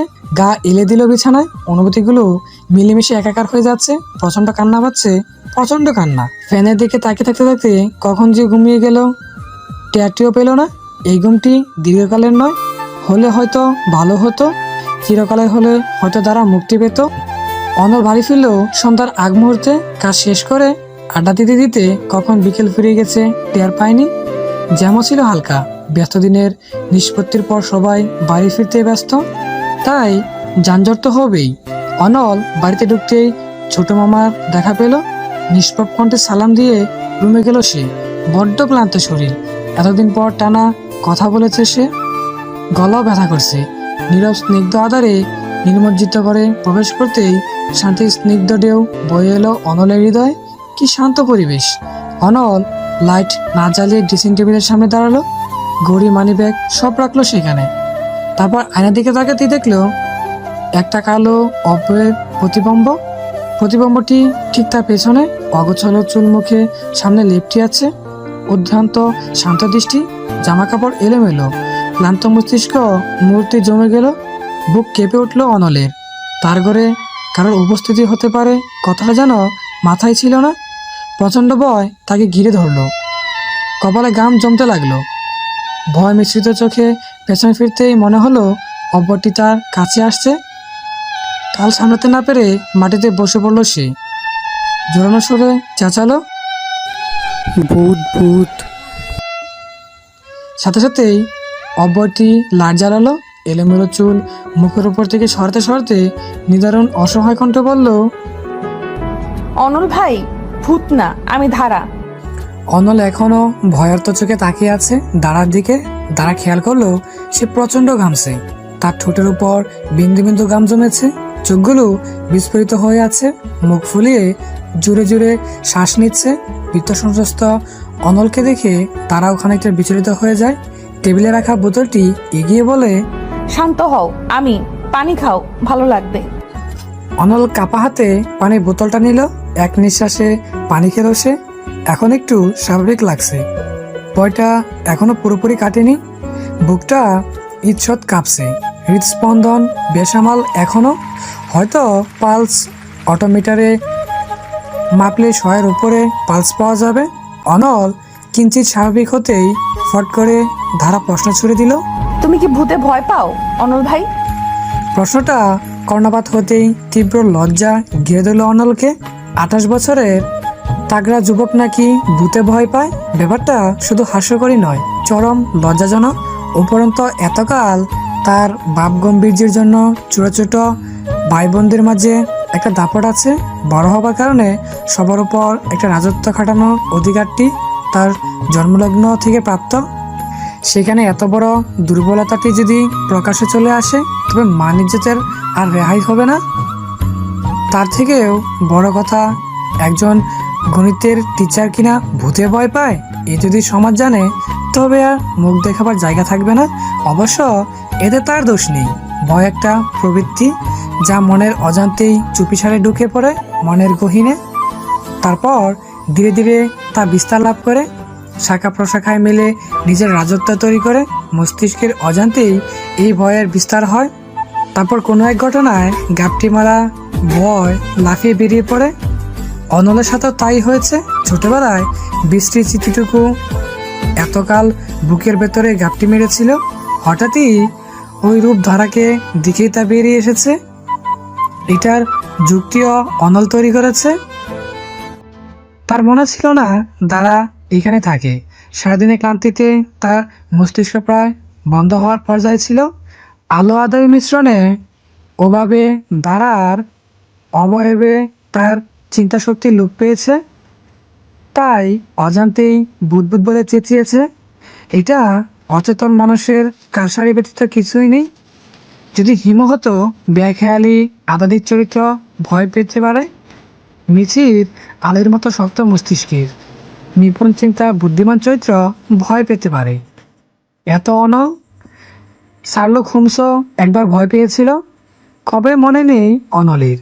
গলা কাকারি দিয়ে ধারার প্রশ্ন এড়াতে সে প্রতিবাদী স্বরে উত্তর দিল, আমি মোটে ভূত ভয় পাই না। তাহলে চেঁচালে কেন? আর কেন? সাজবেলায় এমন শাকচুনি সেজে ঘুরলে যে কেউ ভয় পাবে। আমি ক্লান্ত, তাই হুট করে আয়নায় তোকে দেখে একটু বিচলিত হয়ে গিয়েছিলাম। মোটেই ভয় পাইনি। অনলের জড়ানো কথাগুলো এত সময় শুনছিল তারা, কিন্তু আর কিছুতে নিজেকে আটকে রাখতে পারল না। অট্ট হাসিতে ফেটে পড়ল। রকটা গম্ভীর দাম্ভিক আত্মজেদি কঠিন। অনল কিনা ভূতে ভয় পায়, মানা যায়? এটা তো কাজিন মহলের আগুনের মতো ছড়িয়ে যাবে। অনলের এতগুলো রাজত্বকে ভেঙে ঘুরিয়ে দিতে এই একটা তথ্যই যথেষ্ট। দাঁড়া হাসতে হাসতে খাটে শুয়ে পড়ল। শুধু জমাজ বিস্যুতের জানালেই এটা ব্রেকিং নিউজ হয়ে যাবে। অপরদিকে নিজের কাজের উপর নিজেই রাগ হচ্ছে অনলের। এতকালের সুপ্ত দুর্বলতাকে কিনা দাঁড়ার কাছেই ধরা পড়লো। দমকে সরে বলল, পাগলের ন্যায় হাসছিস কেন? হাসি থামা। বলেই ওয়াশরুমে ছুটল সে। দাঁড়ার হাসি থামছেই না, বিশেষ করে অনলের বিব্রত মুখখানা। কাঞ্জরা লজ্জায় রক্তিম হয়ে আছে। বিকালের মন খারাপগুলো কোথাও যেন উধাও হয়ে গেল। কালো মেঘগুলো সরে উদিত হলো সোনালী কুসুম প্রভা। অবশেষে বাগে পাওয়া গেল প্রিন্স উইলিয়ামকে। খাবার টেবিলে অনল চুপ করে থাকলো। বিব্রত লজ্জা ক্রোধ মিশে যেতে ইচ্ছে করছে তার। খাওয়াটা গলা দিয়ে নামলো না। ছোট মামা তাকে দুবার জিজ্ঞেস করলো, তোর শরীর কি খারাপ আব্বা? না চাচু, একটু ক্লান্ত। অনলের চুপসানো মুখখানা প্রচন্ড প্রশান্তি দিচ্ছে ধারাকে। সে প্রসন্ন মুখে খাবার খাচ্ছে। তার মনে হচ্ছে এভারেস্ট জয় করেছে সে। এত বড় অস্ত্রটিকে গভীর চিন্তার সাথে ব্যবহার করবে সে। এসা দাঁড়াকে মিটিমিটি হাসতে দেখে ফিসফিসে জিজ্ঞেস করে বসলো, ধারাপু কি হয়েছে? একটু পর পর মৃগী রোগীর মতো কেঁপে কেঁপে হাসছো কেন? লটারি পেয়েছি। কত টাকার? অমূল্য লটারি। এসা বুঝলো না কিছু। তীক্ষ্ণ দৃষ্টিতে তাকিয়ে রইল। মনে মনে বলল, এই মহিলার মাথা গেছে। দাঁড়ার প্রসন্নতা নজর এড়ালো না। এই মেয়ের ভরসা নেই, কখন দুপসাপ কাহিনী ফাঁস করে দিবে ঠিক নেই। তাই কঠিন সিদ্ধান্ত নিল অনল। সিদ্ধান্ত আশপাশে। খাবার পর প্রশ্ন চিত্রে রুমে ঢুকতেই অনলের মুখোমুখি হলো দাঁড়া। তির্যক চাহনি নির্বিকার মুখশ্রীটাকে উপেক্ষা করেই দাঁড়া ঢুকে পড়লো ঘরে। তখনই অনলি তাকে ডেকে উঠালো। দাঁড়া আত্মবিশ্বাসী কণ্ঠে বলল, কিছু বলবে? চরম ইতস্ত লক্ষ্য করা গেল অনলের মাঝে। কিভাবে কথাটা বলবে বুঝে উঠতে পারছে না, কিন্তু বলতে তো হবেই। কোনো মতে গড়বড় করে বলল, আজ সন্ধ্যায় যা হয়েছে সেটা যেন এই ঘরের বাহিরে না যায়। কোন কথাটা? তুমি ভূতে ভয় পাও? ভয় পাই না, একটু ঘাবড়ে গেছিলাম। খানিকটা প্রতিবাদী সরে বলে উঠল অনল। তারা ঠোঁট চেপে হাসি আটকালো। তারপর বিস্তর ভাব দিয়ে বলল, আমার বয়ে গেছে তোমার আদেশ মানতে। প্রিন্স উইলিয়াম বলি বলে মনে করো না সত্যি সত্যি তুমি প্রিন্স উইলিয়াম। তুমি আমার মর্জির মালিক। বলেই চলে যেতে নিল চট করে। তার হাতটি টেনে ধরলো অনল। হ্যাঁচকা টানে নিজের কাছে নিয়ে এলো। আসমিক কাজে খানিকটা চমকে উঠলো দাঁড়া। তাদের মধ্যকার দূরত্ব বেশি না। অনলের উচ্চ নিঃশ্বাস আশ্রে পড়ছে দাঁড়ার মুখশ্রীতে। সুগভীর চাহনি দাঁড়ার চোখের মাঝে আবদ্ধ। আর তার শক্ত বাহুর বেষ্টনীতে দাঁড়া আবদ্ধ। এক মাদক গন্ধ নাকে এলো দাঁড়ার। গন্ধটা কি অনলের স্বতন্ত্র জানা নেই। অনলের এমন কাজে ক্ষণিকের জন্য হলেও ইচ্ছুত কেঁপে উঠলো দাঁড়া। ভীষণ লজ্জা ভর করলো সারা সমস্ত শরীরে। অবিশ্বাসগুলো উবড়ে গেল, আত্মবিশ্বাসগুলো উবড়ে গেল। কিছু বলার আগেই অনল বলল, এক মাঘে শীত যায় না, প্রথমবার রিকোয়েস্ট করছি, ভাব দেখাস না, ঘুরে ফিরে এই ঘরেই থাকবি তুই। তারপর বাঁকা হেসে ছেড়ে দিল সে দাঁড়াকে। আবারও কুপকাত হলো ধারা। তীব্র অপমান, লজ্জা, ক্রোধের সংমিশ্রণে গা জ্বলে উঠল। জাজল সরে বলল, ভয় দেখাচ্ছ? আমি ভয় পাই না। আচ্ছা যা, যদি তুই ঘটনাটা চেপে যাস আমি তোর যে কোনো 3টে ইচ্ছে পূরণ করব, যে কোনো 3টে, যা বলবি তাই। দাঁড়া সন্দেহান নজরে চাইলো তার দিকে। তার বিশ্বাস হচ্ছে না দাম্ভিক প্রিন্স উইলিয়াম তার সাথে আপোষ করতে যাচ্ছে। দাঁড়া কিছু ভেবে বলল, বেশ 4টে। এর মধ্যে একটি আজকে থেকে আমি ঘুমানোর সময় লাইট অফ থাকবে, আর বাকিগুলো ভেবে দেখব। বেশ রাজি আমি, কিন্তু এসা আসা যেন ঘুণাক্ষরেও সন্ধ্যের ঘটনা না জানে। বেশ, আর কিছু না। আপোষ করে নিলেও দাঁড়া বেশ চিন্তিত। ঠকে গেল না তো? 4টে ইচ্ছের তো একটিই শেষ। আর 3টে কি এমন চাওয়া যায় যাতে এই প্রিন্স উইলিয়াম অরাজকতা থেকে মুক্তি পাবে সে?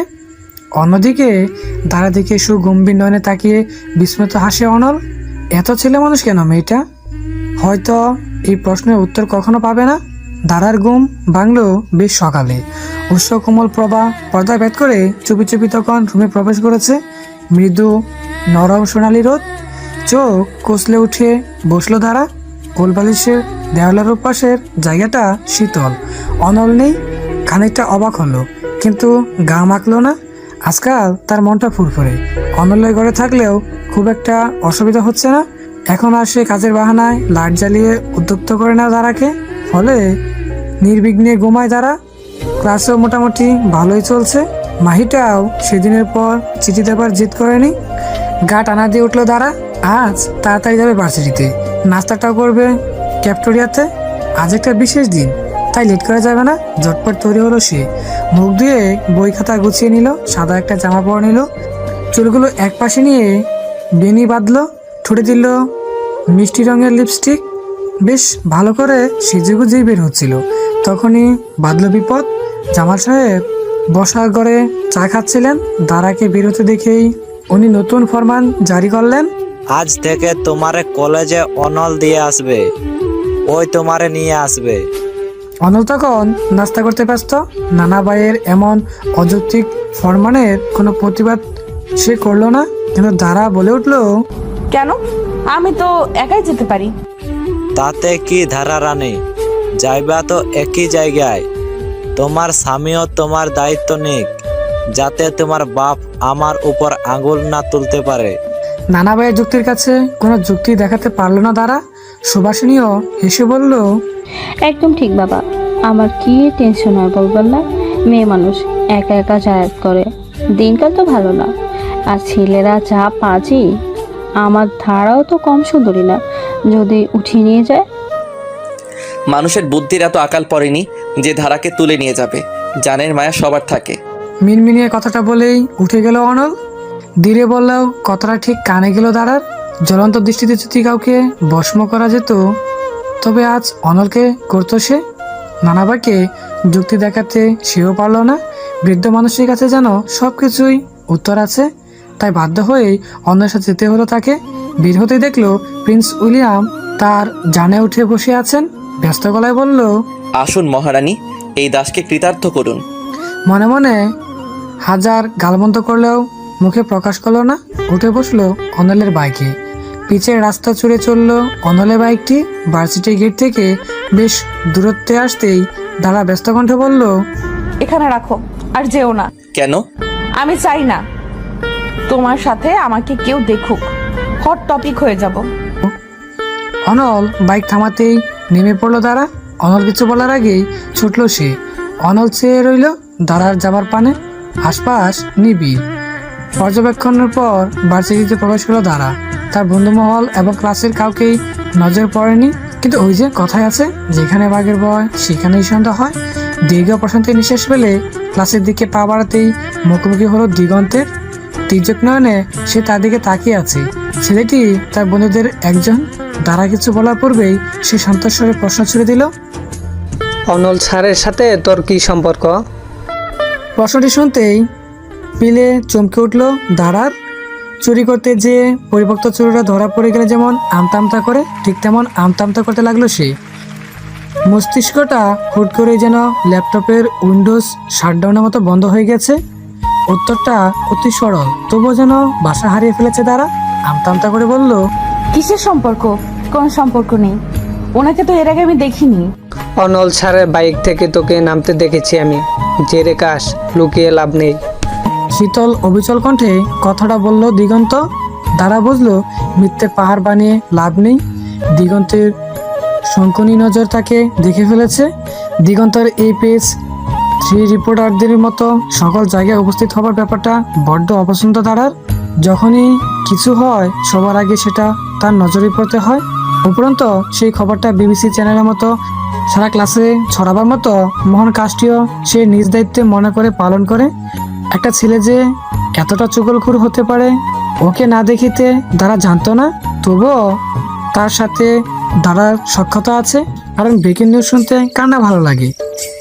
লাভ শাসনের মাঝে হুটহাট কে কাকে প্রপোজ করলো, কোন মেয়ের কোন সিনের উপরে ক্রাশ, কোন জোড়া কপত কপতি স্যারের নজরে পড়লো, কোন কোন গ্যাং মারামারি করে মাথা ফাটালো, ব্যাপারগুলো মশাল দাদার গল্প শুনতে খুব একটা মন্দ লাগে না। ছাত্র হিসেবে ডাহা ফেল, তবুও খবর প্রচারে সে 100তে 100। এখন তাকে যদি তারা জানায় যে সে শ্রদ্ধেয় নতুন স্যারের স্ত্রী, তাহলে পরদিন সকালে সে হয়ে যাবে ভার্সিটির জমজমাট খবর। দাঁড়া চায় না হট টপিক হতে। বন্ধু মহলে আলোচনা সমালোচনার মধ্যেখানে হওয়াটা অতটা খারাপ নয় যতটা তাকে এড়িয়ে চলাটা। স্যারের বউয়ের সাথে কে স্বাভাবিকভাবে কথা বলবে? যা একটু অনলের নামে 2-4টি সমালোচনা শুনে কান জোড়াতো আর হিহি হাহা করতো, সেটাও হবে না। গাল ফুলিয়ে একটা ছোট নিঃশ্বাস ছাড়লো সে। হতাশ গলায় বলল, আর লুকিয়ে লাভ নেই, তাই তো? ঠিক তাই চাঁদ, বলে ফেলো। কেন তার বাইকে চড়ে এলি? কে, কি হয় উনি? দেখ, তুই তো জানিস আমি মামা বাড়িতে মানুষ। হ্যাঁ তো অনল ভাই, মানে আমাদের অনল স্যার আমার বড় মামার ছেলে, উনি আমার মামাতো ভাই, সেই কারণেই তার বাইকে চড়ে আসা। যদিও আমার ইচ্ছে ছিল না, কিন্তু কি করব, বড়দের কথার অমান্য করা আমার স্বভাবে নেই। দাঁড়ার কথা শেষ হওয়ার আগেই তীব্র স্বরে দিগন্ত বলে উঠল। স্যার তোর মামাতো ভাই, আগে বলিসনি কেন? সাথে সাথে দাঁড়া তার মুখ চেপে ধরলো, দাঁতের দাঁত চেপে বলল, এই জন্য বলিনি, তোর পেট তো ফাটা ঢোল, একটা কথা চেপে রাখতে পারিস না। শুধু মাহি জানে, কারণ ও আমার স্কুলের বান্ধবী। আর খবরদার দিগন্ত, ক্লাসে কেউ যদি জানে আমি তোর দাঁত ভেঙে দিব। নিজ মুখ ছাড়াতে ছাড়াতে দিগন্ত বলে উঠল, এতে এত লুকোচুরির কি আছে? বরং এটা তো আরো ভালো, ক্লাসের লোক তোকে মাথায় তুলে নাচবে। হ্যাঁ, কিন্তু যখন দেখবে ওই অনল স্যার আমাকে 2 পয়সার দাম দেয় না, সেই মাথা থেকেই আছাড় মেরে ফেলে দিবে। তুই ভাই আমার, একটু চুপ করে থাক, সময় হলে আমি নিজেই বলবো। তোর ভাই হতে আমার বইয়ে গেছে। মিনমিনিয়ে কথাটা বলল দিগন্ত, ফলে দাঁড়া কানে গেল না। সত্যি লুকানো কি মিথ্যে কাতারে ফেলা যায়? প্রশ্নটি উত্তর জানে না দাঁড়া। তবে ভার্সিটি জীবনে খানিকটা শান্তির জন্য এই পথটাই বেশি উন্মুক্ত লাগলো তার। হৃদয়ের অন্তঃস্থলে কিঞ্চিত খচখচানি থাকলেও অবশ্য ঠিক কেন জানা নেই। হয়তো অবক্ত অর্ধেক সত্যিখানাই কারণ। দাঁড়া বেশি ভাবলো না, দিগন্তের সাথে পা বাড়ালো ক্লাসের পানে। এদিকে তাদের দুজনকে প্রগাঢ় দৃষ্টিতে এত সময় লক্ষ্য করছিল কেউ। দৃষ্টি প্রখর এবং সুচালো। যত সময় তাদের দেখা যায় ঠিক তত সময় তাকিয়ে থাকলো সে। তারপর গমন করলো নিজ গন্তব্যে। ক্লাসে আজ বেশ রমরমা পরিবেশ। কেক আনা হয়েছে, একটা প্লাস্টিকের ছুরির ব্যবস্থাও করা হয়েছে। আজ একটা বিশেষ দিন, আজ প্লাবন স্যারের জন্মদিন। গত সেমিস্টারে মানুষটি তাদের কেমিস্ট্রি কোর্স নিয়েছিল। দাঁড়ার মতে পুরো ক্লাস তার ভক্ত, কারণ 45 মানুষের একজনও ফেল করেনি, বরং সবার কোর্সে গ্রেড ছিল ভালো। তাই সকলের তার প্রতি ভালোবাসাটাও মাত্রাতিরিক্ত। ফেসবুকের জামানায় স্যারের জন্মদিন জানা কোনো কঠিন ব্যাপার নয়। সে তো অনল স্যার নন, যার ফেসবুক আছে কিনা ব্যাপারটা সন্দিহান। আর পছন্দ স্যারের জন্মদিন পালন করা আজ একটা ফ্যাশনই বলা যায়। ফলে প্লাবন স্যারের জন্মদিন পালন করার জন্যই এত আয়োজন। দাঁড়াও ঠিক সে কারণেই হালকা সেজেগুজে এসেছে। কিশোরী মনের আবেগই হোক না, তাকে যত্ন করতে দোষ কোথায়? সে তো আর মনের কথাটা উজাড় করে বলছে না, শুধু মানুষটার বিশেষ দিন পালন করবে। প্লাবন ভাইয়ের জন্য সে একটা উপহারও কিনেছে, কেক কাটার পর দিবে। ক্লাসের ক্লাস রিপ্রেজেন্টেটিভ প্লাবনকে ডেকে আনলো। প্লাবনের ক্লাস না থাকায় সেও এলো। এত চমৎকার আয়োজন দেখে আবেগ আপ্লুত হলো, কিন্তু ওনার উপহার দেওয়াটা হলো না। সব পরিকল্পনায় পানি ঢেলে দিল একটাই মানুষ, অনল। কেক কাটার সাথে সাথেই সে তার ক্যালকুলাসের বই নিয়ে হাজির হলো। প্লাবন কোনো মতে বলল, সবাইকে অনেক অনেক ধন্যবাদ। এমন বার্থডে হবে জানতাম না, সত্যি ভালো লেগেছে। কেকটা কেটে তোমরা খেয়ে নাও। অনল স্যার যেহেতু দাঁড়িয়ে আছেন আর আমি সময় দিব না, আরও একবার বলবো ধন্যবাদ। প্লাবন বেরিয়ে গেলে ছাত্ররা কেক খেতে ব্যস্ত হয়ে পড়লো। সবাই খেলেও দাঁড়া খেলো না, কারণ তার যত্নে আনা উপহারটি এখন তার হাতেই রয়ে গেল, প্লাবনকে দেওয়া হলো না। এদিকে চরম বিরক্তি ফুটে উঠলো অনলের মুখে। একই গরমে শার্টখানা ভিজে গেছে, অথচ তার ক্লাসের বাইরে দাঁড়িয়ে থাকতে হচ্ছে। ছাত্ররা মনে সুখে কেক খাচ্ছে, এদের কারোরই হয়তো মনেও নেই। আর 2 মাস পর সেমিস্টার ফাইনাল। বা হাতের বৃদ্ধাঙ্গুলি কষতে কষতে দীর্ঘশ্বাস ফেললো, তারপর বলল, হয়েছে তোমাদের? জি স্যার। অনল সময় নষ্ট না করেই ভেতরে প্রবেশ করলো। তারপর নির্বিকার ভঙ্গিমায় বলল, এই যে পেপার, প্রত্যেককে পাশ করে দাও। আজ তোমাদের সারপ্রাইজ টেস্ট নিব। সারপ্রাইজ টেস্টের কথা বিশাল অ্যাটম বোমার মতো কাজ করলো। ছাত্রছাত্রীদের উল্লাসগুলো মুহূর্তেই উবে গেল। রিপ্রেজেন্টেটিভ আমতা আমতা করে বলল, স্যার সারপ্রাইজ টেক্সট। হ্যাঁ, 10 মার্কের। এটা ক্লাস অ্যাসেসমেন্টের সাথে যুক্ত হবে। ফার্স্ট পেপার পাস করো। সকলের মুখ থমথমে। পরীক্ষা শুরু হলো। অনল পায়চারি করছে। দাঁড়ার বেঞ্চের সামনে এসেই সে দাঁড়িয়ে গেল। সুচালো চোখ দেখলো দাঁড়ার সফেদ খাতা। রুল ব্যতীত একটা লাইনও লেখা নেই। সে প্রশ্ন তুলেনি। অনল কিছু সময় তীক্ষ্ণ দৃষ্টি প্রয়োগ করলো, যার অর্থ তুই ক্লাসে কি একটু মনোযোগী হতে পারিস না? আমার বউ এত গপট কেন?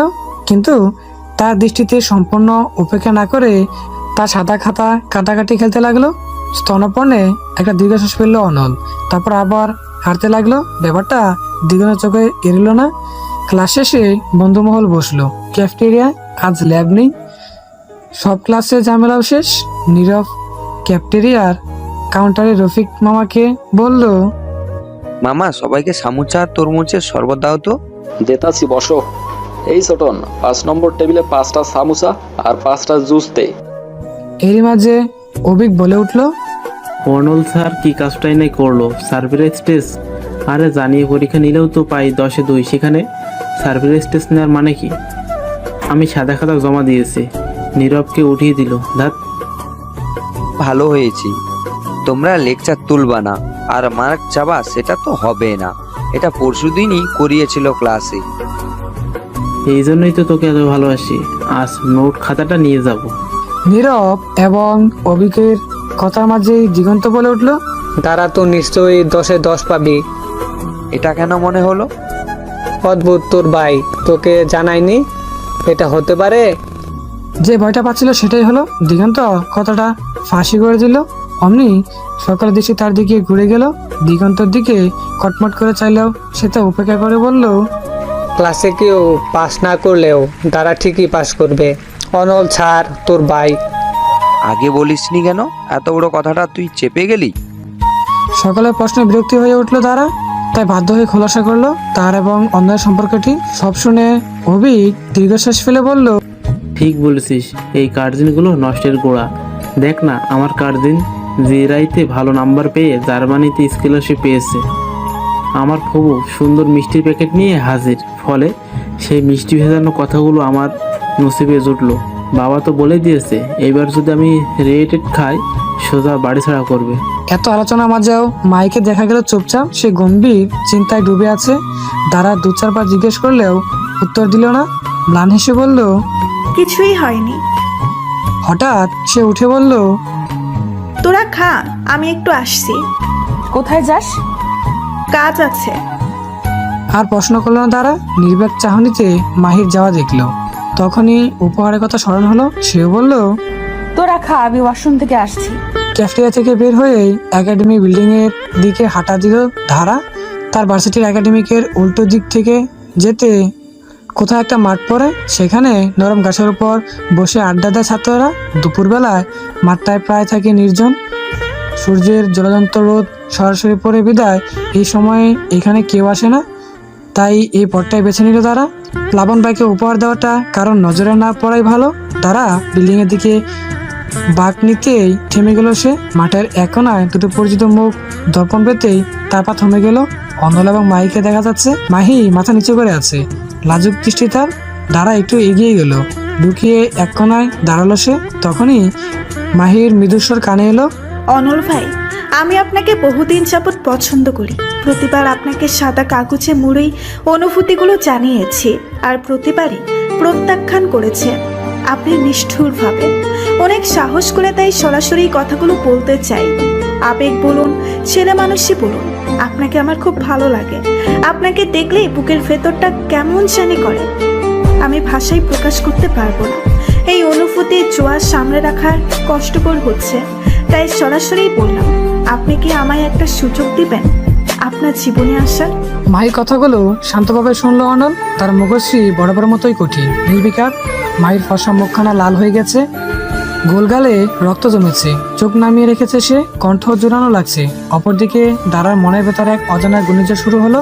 এক অস্বস্তি অনুভূতি তাকে ঘিরে ধরলো। এই অনুভূতির উৎস তার জানা নেই, তবে মাহির উপর ভীষণ ক্ষোভ হলো।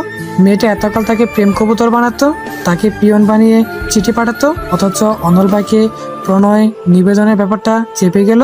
কতবার তাকে শুধালো, অথচ মেয়েটা কিছুই বললো না। দাঁড়ার ভালো লাগছে না, খুব অসহনীয় অনুভূতি হচ্ছে তার। কেন তা জানা নেই। উপহার দেওয়ার ইচ্ছেটা মরে গেল। চলে যাক উপহার। তার অনলের উত্তর জানার আগ্রহ হচ্ছে, কিন্তু পর মুহূর্তেই অন্তরাত্মা বাদ সাধলো। সে কেন উত্তেজিত হচ্ছে? মাহি তো প্রিন্স উইলিয়ামকে পছন্দ করে, তাকে মনের কথা বলায় দোষ কি? লুকিয়ে চলে নেয় তাদের কথা শোনা কি খুব দরকার? তবু যেন মনটা আকুপাকু করছে, সব যুক্তিকে হার মানাচ্ছে অবুঝ মন। এমন অনুভূতিটা এই প্রথম হচ্ছে। অনল এখনো নির্বাক। সে ঘড়ির দিকে একবার দেখেই হাত দুটো পকেটে পড়লো। তারা আরো ভালো করে শুনতে আর একটু এগিয়ে আসতেই শুকনো খন শব্দ করে উঠলো। মহিলা চমকে বলল, ওখানে কেউ আছে হয়তো। বেড়াল হতে পারে, হয়তো মালিকের কাছ থেকে পালিয়ে খাবার চুরি করতে এসেছে। নির্লিপ্ত স্বরে বলল অনল। বেড়াল? শেষমেশ বেড়াল বলল সে ধারাকে। কথাটা কানে আসতেই মন বিষিয়ে উঠল। অজানা কারণে সকল আগ্রহ হারিয়ে গেল। অজানা কারণেই খুব রাগ হলো অনলের ওপর।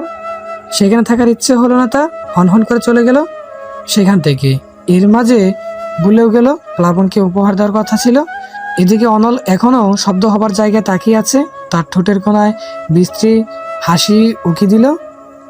মাহি অধৈর্য স্বরে বলল, উত্তর দিবেন না অনল ভাই? দাঁড়া বাড়ি ফিরল একরাশ চিন্তা নিয়ে। কোনো মতে একটা রিক্সা ঠিক করে তাড়াতাড়ি বাড়ি চলে এসেছে সে। তার মস্তিষ্কে নিউরনগুলো জড়ালো লাগছে, যেন তাদের মধ্যে সংঘর্ষ চলছে। ঘরে প্রবেশ করতেই সুভাষিনী বেগম বললেন, তুই একা কেন? অনল কোথায়? তোমার ছেলে খুব গুরুত্বপূর্ণ কাজ আছে। আর মনে এই কথাগুলো বললো দ্বারা। ব্যাগটা সোফায় রেখেই ধপ করে বসলো সে। যমজ বিচ্ছু টিভি দেখছিল সেখানে। দ্বারা থমথমে মুখখানা দেখে এসা একটু এগিয়ে এসে বলল, দাঁড়াবি, তোমার কি পেট খারাপ নাকি কোষ্ঠকাঠিন্য হয়েছে? কথাটা শুনতেই কড়া চোখে তাকালো দ্বারা। তখন এসা বলল, না, তোমার মুখটা বাবার মতো লাগছে। সকালে বাবার বাথরুম ক্লিয়ার না হলে এমনই মুখটা বানিয়ে রাখে। বলো তো আশা হিসাবগুলোর ভুসি গুলিয়ে দিচ্ছে। কানের নিচে মারলে মাথায় জমা সব ভুসি বেরিয়ে যাবে, বেয়াদব কোথাকার। বলেই হনহন করে চলে গেল দাঁড়া। এসা কিছু সময় বেকুবের মতো চেয়ে রইল। তারপর হতাশ করে বলল, বুঝলি আশা, মানুষের ভালো করতে নেই, এই দুনিয়ার শুভাকাঙ্ক্ষীদের কদর নেই। ঠিক। আশা সহমত প্রকাশ করলো। তারপর তারা পুনরায় টিভিতেই মনোনিবেশ করলো। দাঁড়া রুমে পায়চারি করছে। তার চিন্তা এখনো মাঠের কোনায় অনলই আটকে আছে। অনল ভাই কি তার বিয়ের কথাটা বলে দিয়েছে? তার ভরসা নেই, বলে দিতে পারে। তখন মাহি তার উপর চটে যাবে। এত বড় সত্য লুকিয়েছে দাঁড়া। এই ব্যাপারটা ভেবে তার দুশ্চিন্তা বাড়ছে। আবার মনে হচ্ছে এমনটা তো না, তাও হতে পারে। এমনও হতে পারে অনল ভাই মাহি প্রেম নিবেদনে গলে গেছে। মাহি যথেষ্ট সুন্দরী, গোলগাল মুখ, ছোটখাটো ফর্সা মেয়ে, চোখগুলো কাজল কালো, গোলাপি ঠোঁট, মাজা অবধি সাপের ন্যায় বেয়ে আসা কেশ, কি মিষ্টি গায়। তার সুরেলা কণ্ঠের প্রেমিক অনেক। এমন মেয়ে প্রেম নিবেদন করলে যে কোনো পুরুষ গলে যাবে। অনল ভাইও তো পুরুষই। কথাটা ভাবতেই এক অদ্ভুত অনুভূতি হলো দাঁড়ার। আগে চিন্তাগুলো মুহূর্তে বাষ্পায়িত হয়ে গেল। নতুন চিন্তা ভর করলো মস্তিষ্কে। যদি অনল মাহি প্রেম নিবেদনে গলে যায় তবে কি হবে? অদ্ভুত বিষণ্ণতা ঘিরে ধরলো ধারাকে। এই বিষণ্ণতার কারণ সে জানে না, সত্যি জানে না। অনল ফিরল সন্ধ্যার পর। অবশেষে তার ব্যস্ত দিনের অবসান হলো। ক্লান্ত পরিশ্রমের শরীর নিয়ে সে ফিরল ঘরে। জ্যামের কারণে আজ অনেক দেরি হয়ে গেছে। জ্যাম বসেছিল প্রায় আধা ঘন্টা। বাড়ি ফেরা তারা তো সবাই সারাদিনের সকল ব্যস্ততার ইতি টেনে ঘরে ফেরা। তাই এই সময়ে ইট পাথর ডাকনায় জানের লাইন হয়। এটাই তো তার চিরচেনা অস্তিত্ব। ঘরে ঢুকতে দেখলো পুরো পরিবার বসার ঘরে। মুড়ি পার্টি হচ্ছে। টিভিতে উত্তম কুমারের ছায়াছবি মৌচাক চলছে। এই সিনেমাটি জামাল সাহেবের অতি প্রিয়। যখনই টিভিতে হয় তিনি সুভাষিনীকে মুড়ি মাখতে বলেন। মুড়ি খেতে খেতে সিনেমা দেখেন তিনি। আজ তার সাথে রাজ্জাক, ইলিয়াস, রুবি এবং এশাও আশা যুক্ত হয়েছে। ইলিয়াস অনলকে দেখেই বলল, বাপ খাবি নাকি? না, তোমরাই খাও। তা খাবা কেন? তুমি হলে মাস্টার মশাই, তোমাকে দিতে হবে মান্ডা মিঠাই। মুড়িখানা তোমার মুখে রোজবে না। তোমাদেরই ছেলে, কি করব, জমিদার রক্ত। বিস্মিত এসে চাচ্চকে উত্তর দিল। তারপর সুভাষিনীকে বলল, মা পারলে এক কাপ চা দিও, মাথা ধরেছে। বলেই নিজ রুমে চলে গেল সে। রুমে ঢুকতেই তারা ছুটে এলো। সে এত সময় বারান্দা দাঁড়িয়ে ছিল, অপেক্ষা করেছিল অনলের ফেরার। বিকেল তার কাটলো বিষণ্ণ। ফলে অনলকে দেখতেই উৎফুল্ল স্বরে বলল, তুমি এসে পড়েছো? এত দেরি হলো যে? দাঁড়ার ব্যস্ততায় খানিকটা ভরকালো অনল। অবাক স্বরে বলল, আমার বাড়ি ফেরা নিয়ে তো ইহ জীবনে তোকে এতটা উৎসাহিত দেখিনি। মতলব কি?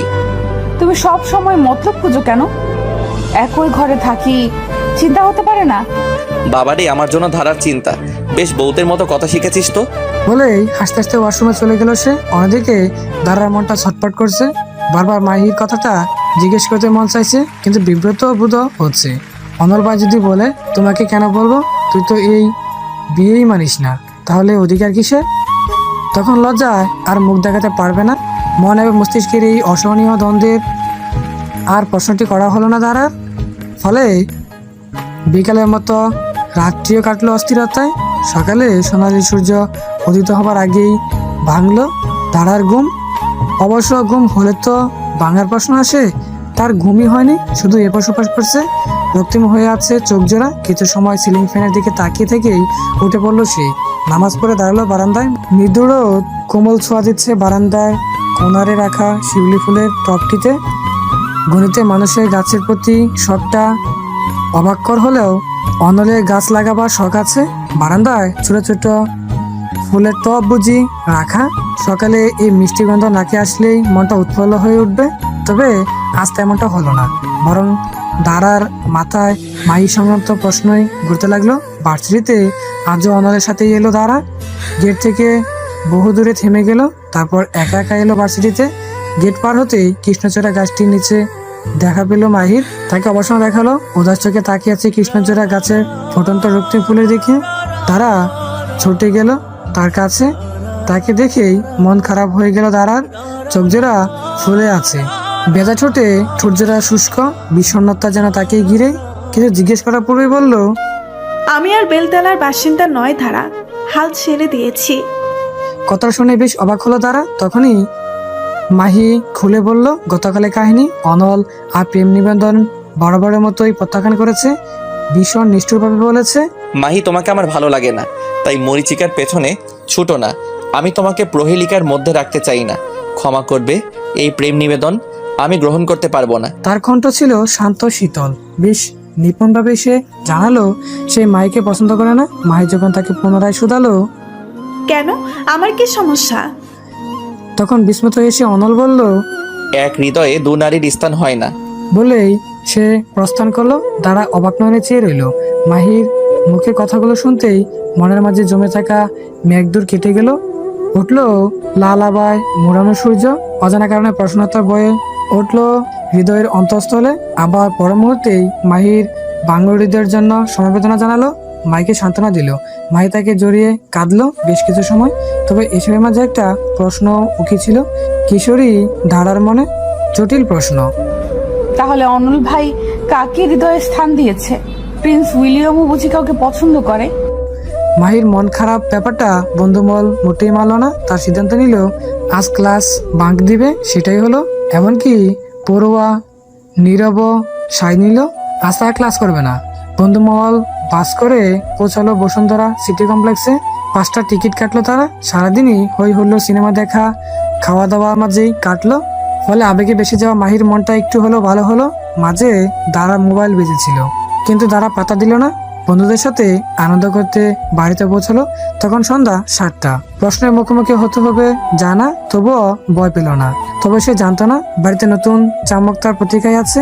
যখন প্রবেশ করলো তখনই দেখলো বাসা করে প্লাবন ভাই বসে আছে। বড় মার সাথে হেসে হেসে কথা বলছে। প্লাবন ভাইকে দেখতেই গতকালের উপহারের কথা মনে পড়লো, সেটা এখনো ব্যাগেই আছে। মাহি আর অনলের কথা হতে হতেই উপহারের কথাই সে ভুলে গেছে। দাঁড়াকে দেখতেই প্লাবন জিজ্ঞেস করলো, কেমন আছো জলদারা? এই তো ভালো, আপনি? জম্পেশ, আসো বসো। দাঁড়াও ব্যাখ্যানা না রেখেই বসলো। অবশ্য তার দিকে নজর কঠোর দৃষ্টিতে তাকিয়ে রইল। তবে এখন তার দৃষ্টিকে সম্পূর্ণ অপেক্ষা করলো। দাঁড়া প্রশ্ন চিত্তে জিজ্ঞেস করলো, আপনি কতদিন পর এলেন? এখন তো আপনাকে দেখাই যায় না। আসলে সময় হয় না, আজ একটা বিশেষ কারণে এসেছি। ভালো হয়েছে তুমিও এখানে আছো। বলে একটা সোনালী কাঠ বের করলো ব্যাগ থেকে, সুপারিশিনীকে এগিয়ে দিয়ে বলল, আগামী শুক্রবার আপনাদের দাওয়াত আন্টি, সবাই আসবেন। ছোট চাচ্চু, এসা আসা সবাই, আর বিশেষ করে তুমি জলদারা। ও সরি ভাবি, আসবে কিন্তু আমার বিয়েতে। না আসলে খুব রাগ করবো। দাঁড়া ফেলফেল চোখে তাকিয়ে রইল প্লাবনের দিকে। প্লাবনের মৃদু কণ্ঠ ভাবি ডাকটা মস্তিষ্কে স্নায়ুকোষে অনুধাবন করতে সময় নিল। এত মিষ্টি ডাকটাও এত মিষ্টির হয়, আগে জানা ছিল না।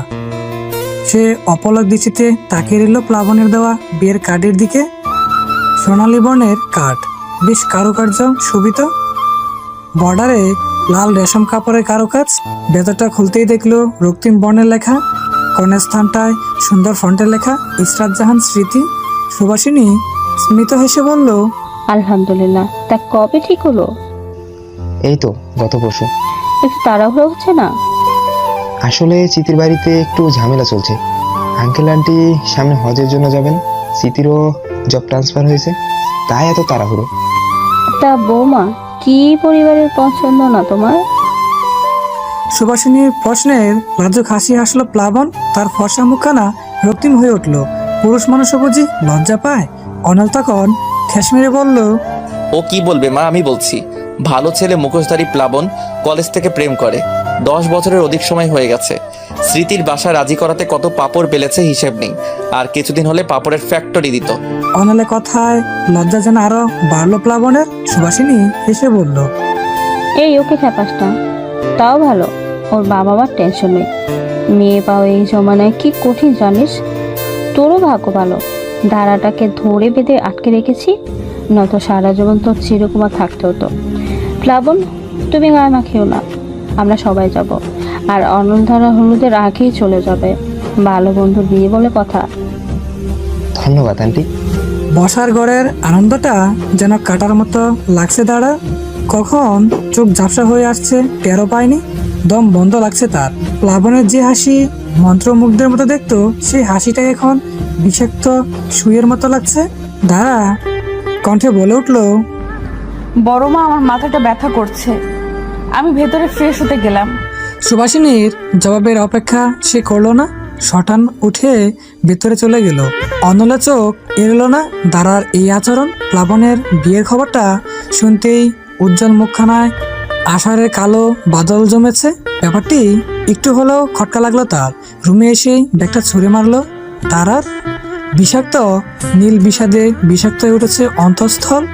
নরম গালগুলো ভিজে যাচ্ছে সেই বিষাদ্য সিঁদুর ডেবে। প্রচণ্ড কষ্টে হৃদয়টা জ্বলছে যেন। এতটা কষ্ট হয় বুঝি হৃদয় ভাঙনে? মাহির অবসন্ন হৃদয়টা যেন অনুধাবন করতে পারছে দ্বারা। সবকিছু ভেঙে ঘুরিয়ে ফেলতে মন চাইছে। সেই সাথে প্রচণ্ড ক্রোধ জমলো প্লাবনের প্রতি। এতকাল যদি তার প্রেমিকাই থাকে, তবে কেন দাঁড়ার প্রতি এত মায়া দেখাতো? কেন তার চুলগুলো এলোমেলো করে তাকে ইক্লিয়ার্স দিত? সে কি বুঝতো না বাচ্চা মেয়ের মনে আবেগের সঞ্চার হচ্ছে? সে কি সত্যি বোঝে না, নাকি বুঝেও অবুঝের মতো স্বাস্থ্য? প্রতি জন্মদিনে 1-2 টাকা জমিয়ে পরম আবেগ মিশিয়ে উপহার কিনত ধারা। আর সেই উপহারগুলো ভুবন বুলানো হাসি দিয়ে গ্রহণ করত এই নিষ্ঠুর মানুষটি। সে কি বুঝতো না এই কিশোরীর মন তার প্রতি আসক্ত? উপহারের কথা মনে পড়তেই ব্যাগ থেকে এবারের উপহারটি খুলল দ্বারা। সাদা র্যাপিং পেপারে মোড়ানো একটি উপহার। গত 1 বছরে খুব কষ্টে মাসিক খরচ টাকা জমিয়ে কিনেছিল তারা। একটি নীল ঘড়ি, দাম বেশি নয়, তবুও ঘড়িটি দাদার বহু কষ্টে জমানো টাকা দিয়ে কেনা। মুহূর্তেই মস্তিষ্কে জেদ চাপলো। নিজ হাতে ভেঙে ঘুরিয়ে ফেললো ঘড়িটি। বোকা ছিল তাই কিশোরী আবেগ মরিচিকের পেছনে অন্ধের মতো ছুটেছে। বিবাহিত হবার পর সেই আবেগ যত্নে তুলে রেখেছে, কিন্তু ঘড়িটি ভেঙেও হৃদয়ের বিদগ্ধ যন্ত্রণা কমলো না। দুহাত চেপে ধরল দাঁড়া। হৃদয়ের কোনায় মরছে যাওয়া প্রাণফুলটি আজ মরে গেছে, মরে গেছে। প্লাবন যাবার পর ঘরে আসলো অনল। ঘরটা নিগুড় আধারে নিমজ্জিত, নিস্তব্ধতা যেন ঘিরে রয়েছে।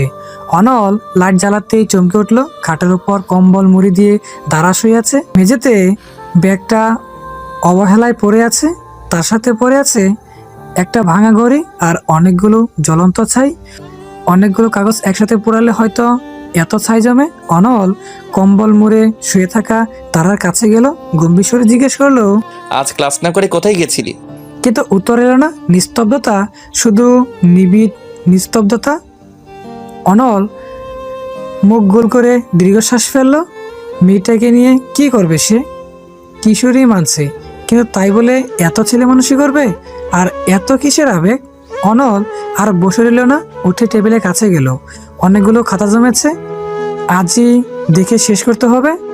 সারপ্রাইজ টেস্টের খাতাগুলো জমে আছে। অনল প্রথমে সেইগুলো বের করলো। একের পর এক খালি খাতা দেখতে দেখতে রুল 25-এর খাতাটা পড়লো সামনে। দারা আহমেদ, সফেদ খাতার উপরে বেশ কিছু কাটাকাটি, খেলার ছক আঁকা, ইকুয়েশনটি একবার তুলে নিচে লেখা। শ্রদ্ধেয় অনল ভাই, এইসব ইকুয়েশনের উত্তর আমি জানি না, আমি এই অঙ্ক জীবনেও দেখিনি। তুমি যদি আমাকে 10 মার্কে 4 দাও আমি কৃতজ্ঞ থাকব। বিনিময়ে একদিন তোমার ঘর পরিষ্কার রাখবো।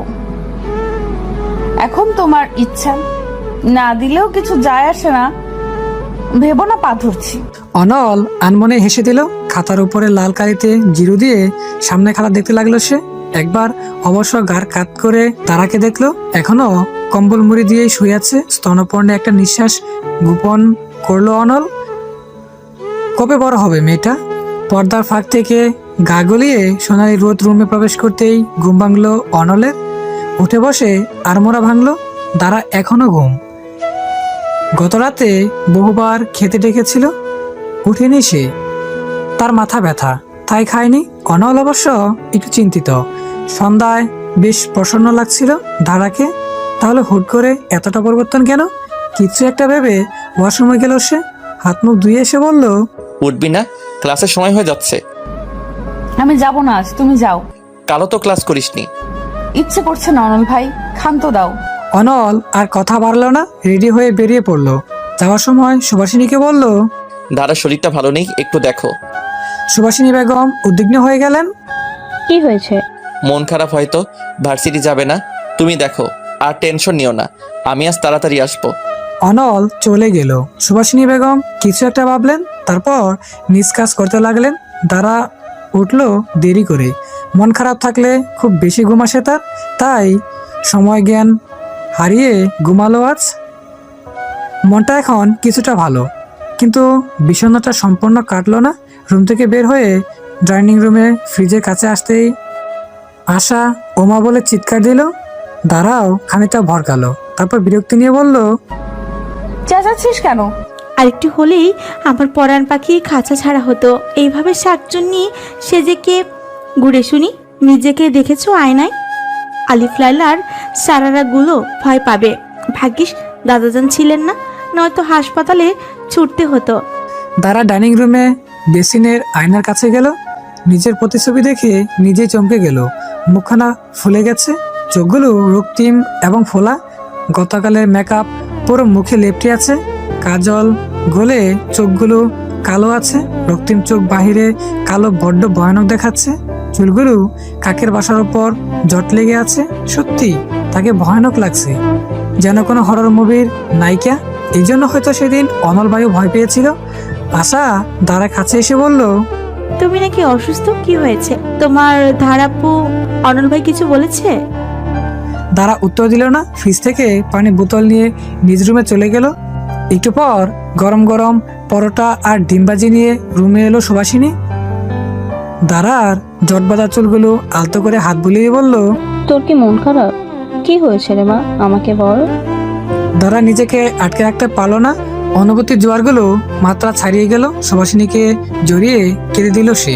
জড়ানো স্বরে বলল, মার কথা মনে পড়ছে খুব। দূর বোকা মেয়ে। সুভাষিনী জড়িয়ে দিল তাকে, আদর করলেন। মায়েদের বুকে হয়তো সুপ্ত উৎসতা থাকে। যত মন খারাপই থাকুক, তাদের স্পর্শে উৎস শান্তি পাওয়া যায়। সুভাষিনী ধারার চুল বেঁধে দিলেন, খাইয়ে দিলেন, তারপর স্মিত স্বরে বললেন, আমাদের জীবনে অনেক কিছুই হয় যাতে আমাদের কোনো হাত থাকে না। কষ্ট হয় ঠিকই, কিন্তু মেনে নিতে হয়। এই প্রথম তো, তাই কষ্টটা বেশি। ধীরে ধীরে দেখবি সব ঠিক হয়ে যাবে। দাঁড়া কথা বললো না, চুপ করে বড় মার কথাটা শুনলো। সময় সবচেয়ে বড় ওষুধ। সময়ের সাথে সাথে হয়তো সত্যি সব ঠিক হয়ে যাবে। অনল ফিরল আজ অনেক আগে। বিকেলে পূর্বে সে বাসায় উপস্থিত। দাদার কথা সারাদিন তাকে ভাবিয়েছে, তাই ল্যাব সেশন শেষ হতেই আজ চলে এসেছে। বাসায় আসতেই যমজ বিচ্ছুর দেখা। অনল তখন জিজ্ঞেস করলো, ধারাকে দেখেছিস? দেখেছি না, সকালে সারারা গুলের মতো ঘুরছিল। একটু হলেই আমি পটল তুলতাম। তারপর বড় চাচি গেলেন, মানুষের মতো সাজিয়ে গুছিয়ে এনে এসেছেন। তবে এখনো ঘর থেকে বের হয়নি। সত্যি করে বলো, তুমি কি করছো? অনল তাদের প্রশ্নের উত্তর দেওয়া জরুরি মনে করলো না, ছুটে গেল ঘরে। তারা তখন বারান্দার কোনায় বসেছিল। অনল শার্টের বোতাম খুলতে খুলতে বলল, রেডি হ, বাহিরে যাবো আজ। ইচ্ছে করছে না। ভেবে দেখ, আইসক্রিম খাওয়াবো। শুনেছি একটা নতুন আইসক্রিম পার্লার খুলেছে, বেশ মজা নাকি? না গেলে লস তোর।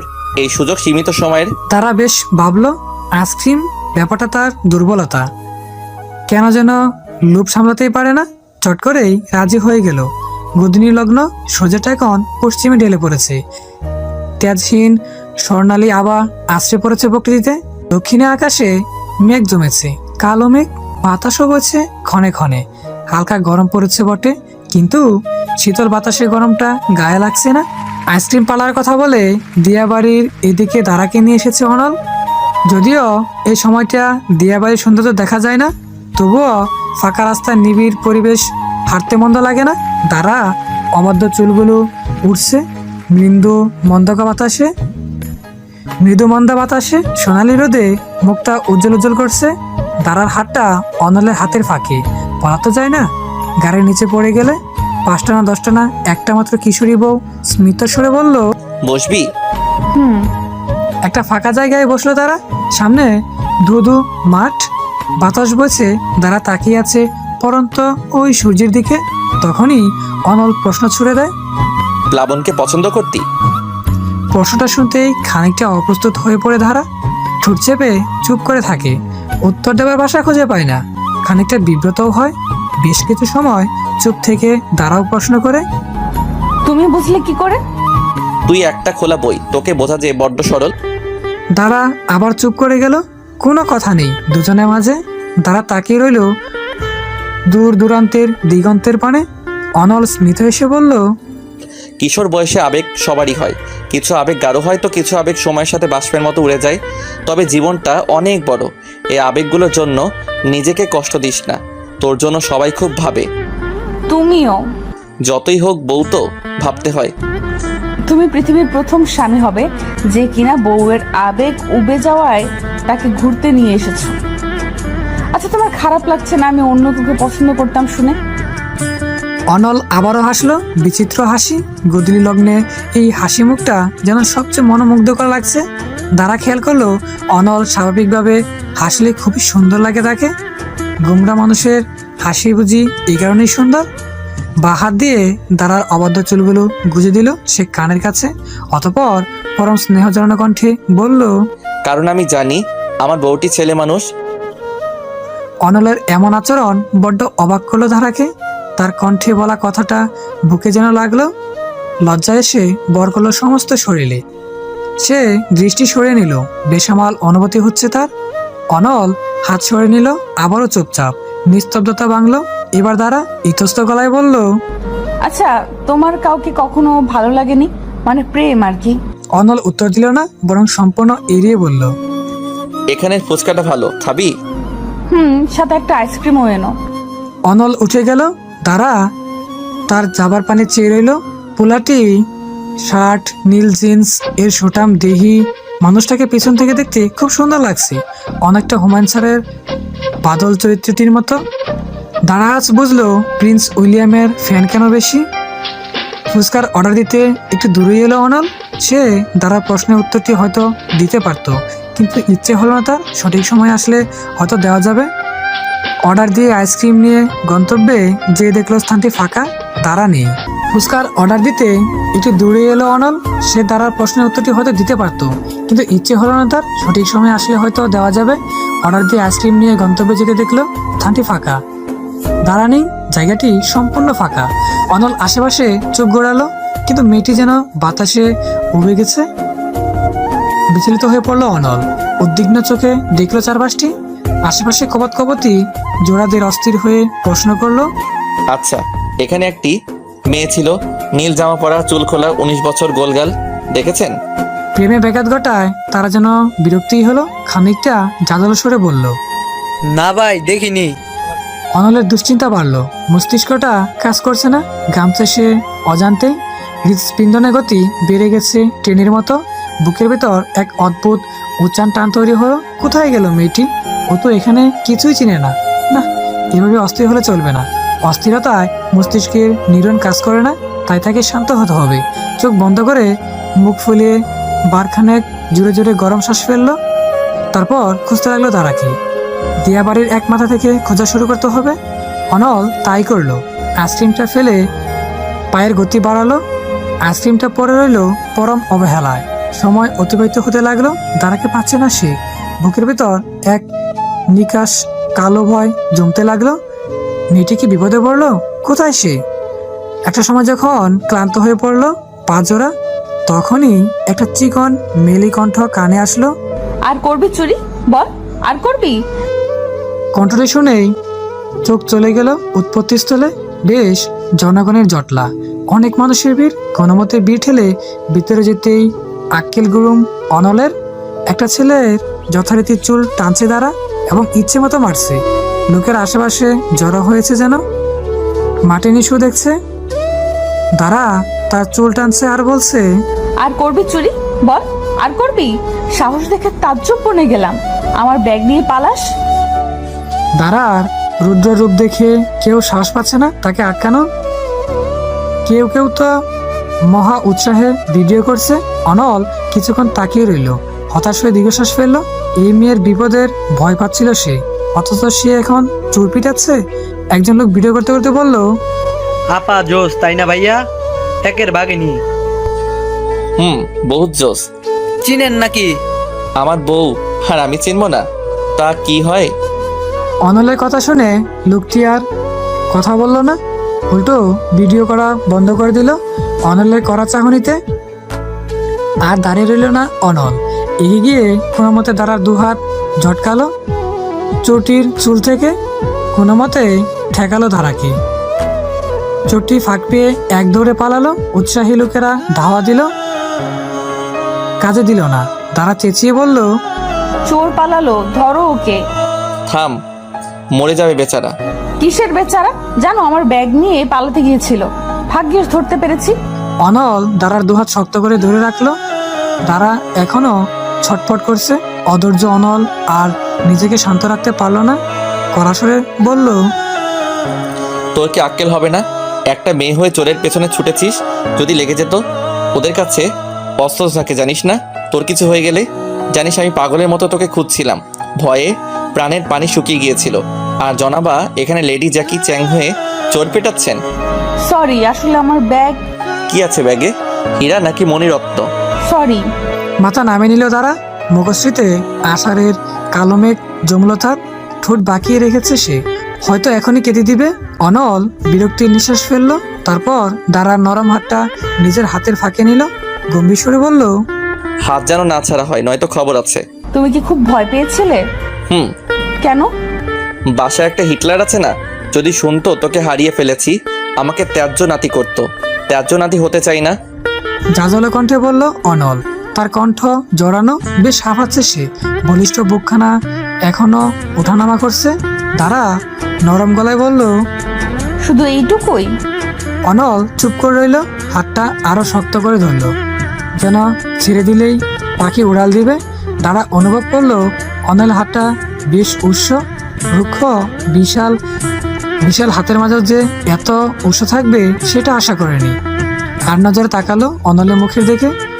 শ্যামা মুখটা গেমে একাকার, ভ্রুযুগল এখনো কুঞ্চিত, চোখে ভীতি। কিসের ভীতি? শুধুই তাজ্য? নাতি হবার ভয় নাকি অন্য কিছু? কে জানে।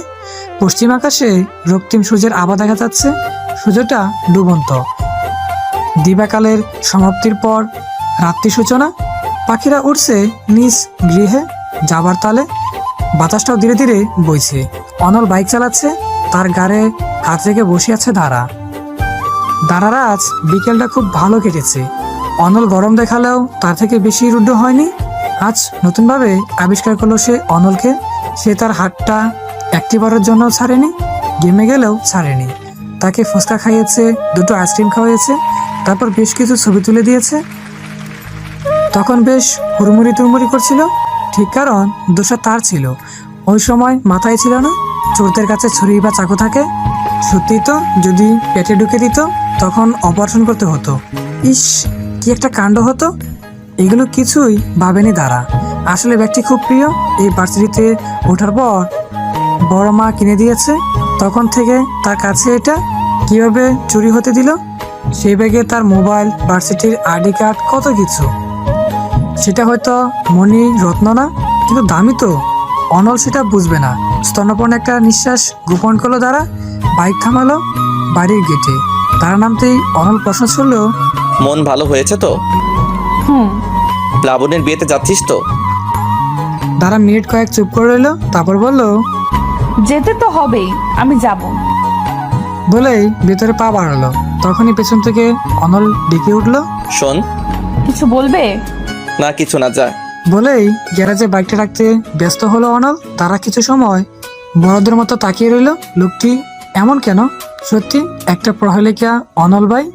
বুধবার সকাল সকাল প্লাবনের বাড়িতে চলে এলো অনল এবং তারা। কলেজের বন্ধু বিদায় আগে আসার অনুরোধ করেছিল। অনলও আপত্তি করলো না।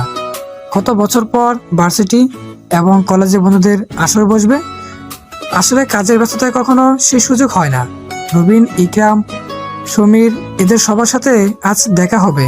প্লাবনের মা দারাকে দেখিয়ে বলল, বৌমা তো ছোট, এই ছোট মেয়ের কাছে নিজেকে সঁপে দিল অনল। অনল শুধু হাসলো, উত্তর দিল না। তারা কিছুটা মিশিয়ে গেল।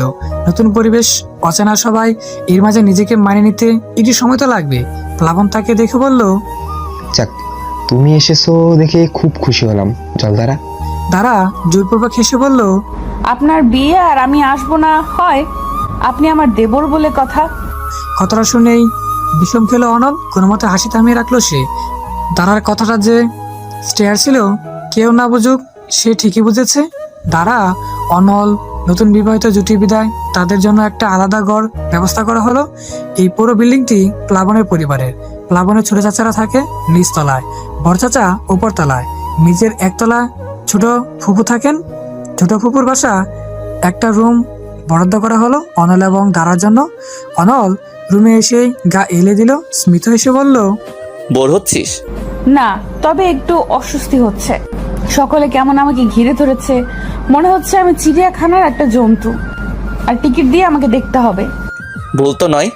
অনল ভাই ভালো হবে না কিন্তু। অনল ঠোঁট বাঁকিয়ে হাসলো, সুন্দর স্বচ্ছ হাসি। তারপর বলল, প্লাবনকে যেমন ও বাড়ির সবাই ভালোবাসে, এ বাড়িতে আমাকেও সবাই ভালোবাসে। আমি যে বন্ধুদের মাঝে সবার আগে বিয়ে করব কেউ মানতে পারিনি, তাই এত আগ্রহ। সয়ে যাবে। ও, তুমি বুঝি নারী বিদ্বেষী ছিলে? এটা কি প্লাবন বলেছে? না, ইকরাম ভাই বলেছিল। কানে নিবি না, এসব রটনা। নিলাম না, আমার কি? সত্যি কিছু না? দারা উত্তর দিল না। লাগেজটা বের করে বলল, তালা খুলে দাও, আমি শাড়ি বের করব। সন্ধ্যায় অনুষ্ঠান, এখন শাড়ি কেন বের করবি? আজিব, গুছানো লাগবে না, প্রস্তুতির ব্যাপার আছে তো। যার বিয়ে তার হুঁশ নেই, উনি আসছে সাজতে। পারবো না, আমি ঘুমাবো এখন। আর কোনো আওয়াজ করবি না। যদি আওয়াজ শুনেছি তো দেখি। অনল ভাই। চুপ। বলেই হাঁটা চোখের উপর দিয়ে শুয়ে রইল অনল। তারা ইচ্ছে করলো কয়েক দফা কথা শোনাতে, কিন্তু কিছু বলল না। এই সুরটা তোলাই থাক। হলুদের সন্ধে, আলোকসজ্জায় সেজেছে প্লাবনদের বাড়ি। সবাই ছেলের হলুদের অনুষ্ঠানে ব্যস্ত। অনল, ইকরাম এবং রবিনের দায়িত্ব পড়লো খাওয়া দাওয়া এবং ডেকোরেশনের। প্লাবনের ভাই বোনেরা তাদের উপর দায়িত্ব চাপিয়ে ছবি তুলতে ব্যস্ত, কারণ ফেসবুকে দিতে হবে। কেউ কেউ তো টিকটকও বানাচ্ছে। ফলে এই তিনজনকে গাদা খাটুনি খাটতে হচ্ছে। দুপুরে খাওয়ার সুযোগ হয়নি। মোটামুটি কাজ এগিয়ে রবিন বলল, এই ফলের ডালাটা দেখেছিস? আন্টি চাচ্ছে। দাঁড়া, আমাদের ঘরে ফুপু রেখেছেন, হয়তো এনে দিচ্ছি। বলেই অনল নিচে গেল। নিজ ঘর বিদায় নক না করেই ঢুকে পড়লো। রুমে ঢুকতেই তার পা জমে গেল। তারা তখন শাড়ি পরছিল, এলোমেলো কুচি মেঝেতে গড়াগড়ি খাচ্ছে। আয়নায় অনলের প্রতিবিম্ব দেখেই কোনো মতে আঁচল টেনে দিল সে। তীব্র আতঙ্কিত স্বরে বলল, নক করবে না? এইভাবে ঢুককে কেউ? অনল কিছু সময় নির্বিকার চিত্তে তাকিয়ে রইল দাঁড়ার দিকে। তারপর আশেপাশে দেখে ফলের ডালটা তুলে নিল। তারপর সে বেরিয়ে যেতে যেতে নির্লিপ্ত স্বরে বলল, কেউ যদি এত বুড়ি হবার পরও দরজায় লক না করতে পারে, সেখানে এভাবেই ঢুকে পড়ে মানুষ। কথাটা বলেই বেরিয়ে গেল অনল। দাঁড়া জিভ কাটলো দাঁত দিয়ে। লকটা লাগাতেই ভুলে গিয়েছিল সে। মাথায় ঠাট্টা দিয়ে দরজা লক করলো। ভাগ্যিস অনলই ছিল। অনল দাঁড়িয়ে আছে স্টেজের পাশে, তার হাতে ফলের ডালা। রবিন তাকে হালকা ধাক্কা দিয়ে বলল, কি হয়েছে? তোর কান লাল হয়ে আছে কেন? কিছু না, অ্যালার্জি হয়তো। মৃদু হেসে কথাটা বলল অনল। রবিন অবাক চোখে অনল দিকে তাকিয়ে রইল। দুপুরে তো খাওয়া জুটলো না, অ্যালার্জি হবে কিভাবে? হলুদের অনুষ্ঠান শুরু হলো। তারা হলুদের বাটি নিয়ে উপস্থিত হলো। হলুদ, জামদানি, হালকা রূপার গহনা, হালকা সাজ, সকলের চোখ যেন তার দিকেই। প্লাবনের একটা বোন তার খোপায় বিলিমালা বেঁধে দিল, ফলে আরো সুন্দর যেন বেশি লাগছে তাকে। নতুন বউটাই একটা বাবি আসছে তার থেকে। কেউ সুন্দর বলে সেও লাজুক হাসি হাসছে। প্লাবনের মা তার কানে নিচে কাজলের টিপও দিয়ে দিলেন। দাঁড়া হলুদের বাটি রেখে অনলের পাশে এসে দাঁড়ালো, মৃদু সুরে বলল, কেমন লাগছে আমাকে? সঙ্গের মতো। না তাকিয়ে বলে উঠলো অনল। দাঁড়া পাল্টা বলে উঠলো, নিজেকে দেখেছো? সঙ্গের বউ তো সঙ্গই লাগবে। অনল কিছু বললো না, শুধু দাঁড়া হাতটা নিজের হাতের ফাঁকে গলিয়ে রাখলো। এর মাঝে ঘটলো আরেক বিপদ।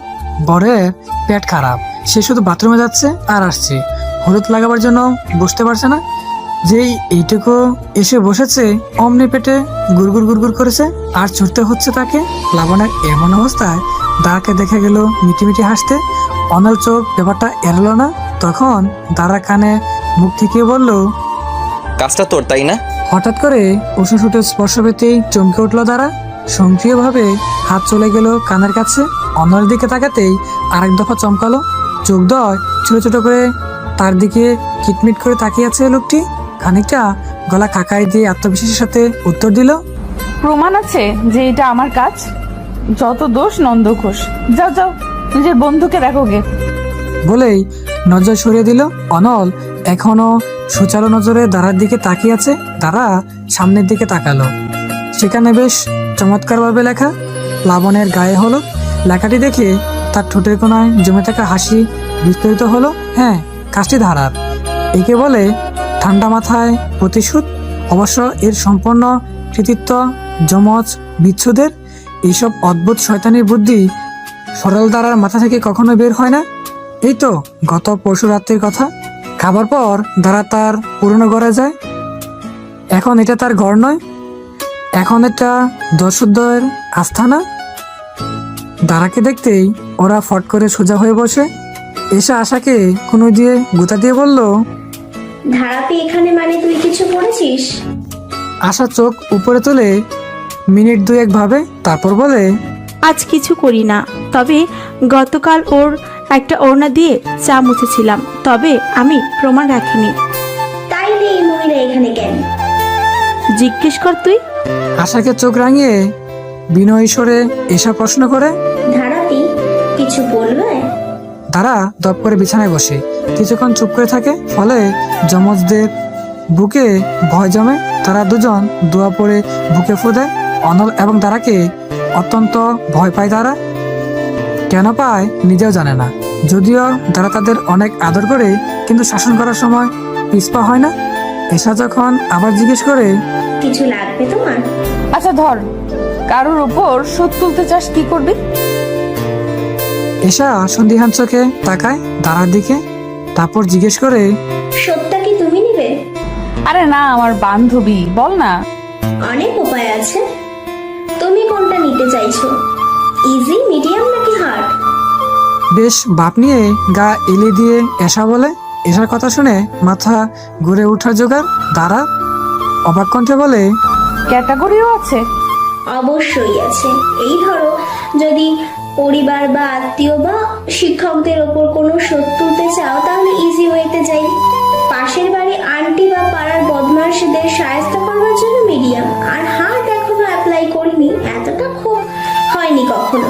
থাক থাক, ইজি ইজি যথেষ্ট। দাঁড়া কথা শুনে এসা দাঁত বের করে হাসে। তারপর আশাকে বলে, ফর্মুলা নাম্বার 203টা দে তো। আশাও মাথা দুলিয়ে টেবিলের ডেস্কের ভেতর থেকে একটা ছোট কৌটা বের করে এসার হাতে দেয়। এসা কৌটাটা দাঁড়ার হাতে দিয়ে বলে, এটা স্পেশাল ওষুধ, বেশি ব্যবহার করো না। আধা চামচ খাওয়ালে আর পাখি একবেলা বাথরুমে। Side effect? স্লাইন খেলেই ঠিক হয়ে যাবে। মাঝে মাঝে বাবার চায়ে মিলিয়ে দিই। কিন্তু সত্তর বাটা কার ওপর? তারা বিচিত্রভাবে হাসে, তারপর তারপর চোখ টিপনি দিয়ে বলে, সিক্রেট। বিয়ে বাড়ি আসার পর এখানে প্লাবনের মা ফুবুর সাথে বেশ সাক্ষাৎ হয় দাঁড়ার। ফলে বিকালে যখন তারা সবার জন্য চা কফি বানাচ্ছিল, দাঁড়ার গল্পের ছলে তাদের পাশে দাঁড়িয়ে পড়ে। ফাঁকতালে প্লাবনের কফির মগে আধা চামচ মিশিয়ে দেয় ফর্মুলা নম্বর 203, যার ফলাফল রূপে প্লাবনকে শুধু বাথরুম টু স্টেজ আর স্টেজ টু বাথরুমই করতে হচ্ছে। বুকে জমে থাকা ক্ষোভটা আজ বের করে বেশ শান্তি লাগছে তারা। যদিও এখানে প্লাবনের তেমন কোনো দোষ নেই, কিন্তু একেবারেই যে নেই তা কিন্তু নয়। সে বুঝেও অবুঝ ভান করত, কিশোরীর আবেগকে প্রশ্রয় দিত। সে কি সত্যি বোঝে না কোনো একটা মেয়ে তাকে এতটা প্রাধান্য দেয়? তবে আজ সত্যলে সম্পূর্ণরূপে নষ্ট আবেগকে বিদায় জানালো তারা। সে আর আবেগে বাসবে না, কারণ নেড়া বেলতলায় একবারই যায়। প্লাবনের হলুদ অনুষ্ঠান অবশেষে সম্পন্ন হলো। অনুষ্ঠান ঠিকই হলো, কিন্তু তা হলো বড় বিচিত্রভাবে। বরকে হলুদ লাগানো হলো, কিন্তু তা স্টেজে না, বাথরুমের পাশে চেয়ার বসিয়ে মিষ্টি মুখের বদলে খাওয়ানো হলো কাঁচা কলা ভর্তা আর পানির বদলে স্যালাইন। এই বুদ্ধিটি প্লাবনের মায়ের। যতই হোক একমাত্র পুত্রের গায়ে হলুদ, পেট খারাপ বলে তো সেটা আটকে থাকতে পারে না। বেচার প্লাবন পড়লো বড্ড বিপাকে। মাকে বোঝানোর চেষ্টা করলো, তবে কাজে দিল না। ফলে সব বিনা বাক্যে মেনে নিতে হলো। হলুদের অনুষ্ঠান শেষ হলে ছাদে আড্ডা জমলো। প্লাবনের কাজিন বর্গ, বন্ধুমহল, অনল এবং দাঁড়াও সেখানে বসলো। প্লাবন স্যালাইনের বোতল হাতে উপস্থিত হলো। এখন বাথরুমে যাওয়াটা বন্ধ হয়েছে। ওষুধ থেকে কিছুটা হলেও এখন স্বাভাবিক। এমন একটা হলুদ কাটবে ইহ জীবনে ভাবেনি। প্লাবনকে দেখেই রবিন বলল, কি বেড টাইট হলো নাকি এখনো bed to bathroom, bathroom to bed? Plabon অগ্নিদৃষ্টি প্রয়োগ করলো, একটু লজ্জায়ও পড়লো। ছোট ছোট বন্ধুদের সামনে এমন কথা, এই রবিনের মুখে কখনোই কিছু আটকায় না, সর্বদা মুখ রাসে। হুট করে কিছু একটা বলে লজ্জা দিয়ে দিবে, শুধু স্বচ্ছ মনের কারণেই পার পেয়ে গেল। দ্বারা মিটিমিটি হাসলো। অনলের চোখ এড়ালো না সে হাসি। কথায় কথায় গানের আড্ডা বসলো। রবিন হিরো গলায় গান গাইলো। সেই গান শুনে প্লাবনের এক বোন বলে উঠলো, ভাই থামেন, রাস্তার কুকুরগুলো পালিয়ে যাচ্ছে আপনার গানে। কিন্তু এতে রবিনের কিছু যায় আসে না, সে গান গাইছে। এর মাঝে প্লাবনের আরেক বোন বলে উঠলো, অনল ভাইয়া, আপনি একটা গান গেয়ে শোনান। কথা শুনেই দ্বারা তীর্যক চাহনিতে নিক্ষেপ করলো মেয়েটি দেখে। মেয়েটাকে বহুতক্ষণ যাবৎ লক্ষ্য করছে সে। অনলের প্রতি যেন তার আধিক্যতা একটু বেশি। তারা একটা ব্যাপার মোটেই বুঝতে পারলো না, মেয়েটার সমস্যা কি। একবার ছলে বলে ছবি তুলতে আসে, হলুদ লাগাতে চায়, এখন আবার গানের বাহানা। আর এই প্রিন্স উইলিয়াম কি মধু নাকি যে মৌমাছি মতো তাকে ঘিরে ধরতে হবে? কথাগুলো মনেই রাখলো, যার যা খুশি করুক তার কি। সকালের বায়নাকে নাকচ করতে পারলো না অনল। অনলের গানের গলা যে ভালো এটা অজানা নয়। কিছু মানুষ আছে যাদের অনেক গুণ থাকে, অনল তেমনই। এই গানের জন্য স্কুল কলেজ থেকে কম পুরস্কার সে পায়নি। তারাও মুখে হাত দিয়ে মুগ্ধ হয়ে চাইলো তার দিকে। কত বছর পর অনল ভাই গান গাইবে, ব্যাপারটা কি হাতছাড়া করা যায়? অনল প্লাবনের গিটার নিল, টুংটাং করে বাজালো সুর। আজ ঠোঁটের কোলাস থামালো কাজ বোন, তোমাকে ছুঁয়ে দিলাম নাম, বুকের বোতাম হারানো খাম। আজ কেন যে খুঁজে পেলাম দিন এখনো রঙিন, এই দিন এখনো রঙিন, তাকে আদরে তুলে রাখলাম।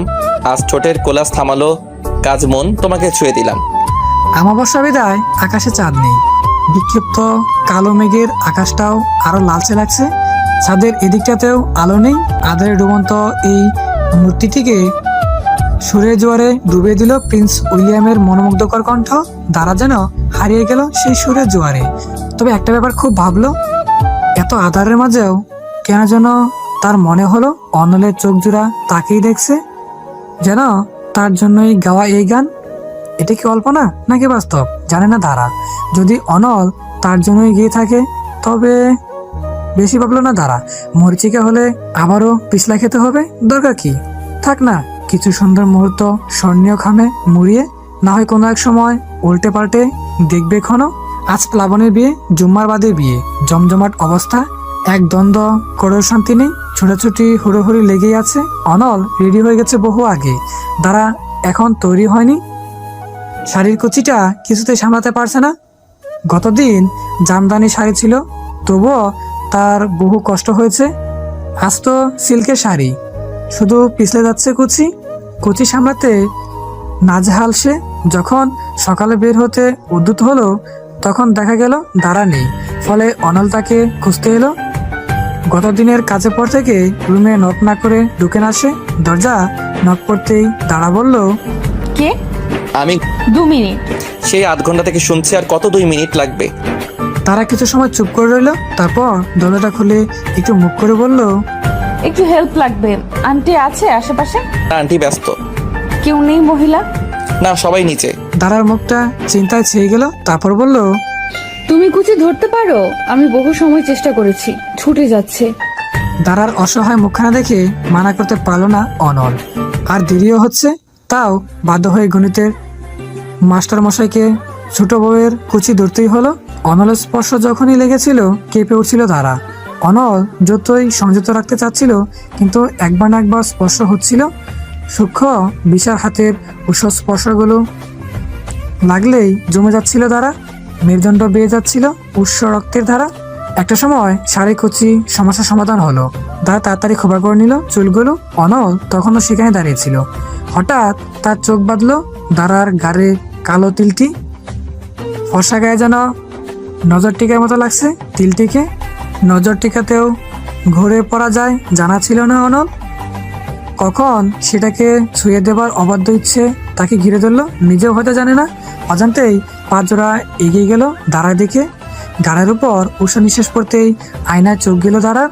অনল ঠিক তার পিছনে ঘোর লাগা মাদক দৃষ্টিতে তাকিয়েছে তার দিকে। তীব্র লজ্জা অনুভব করলো দাঁড়া। অজান্তেই নরম গালজোড়া উষ্ণ হয়ে উঠল।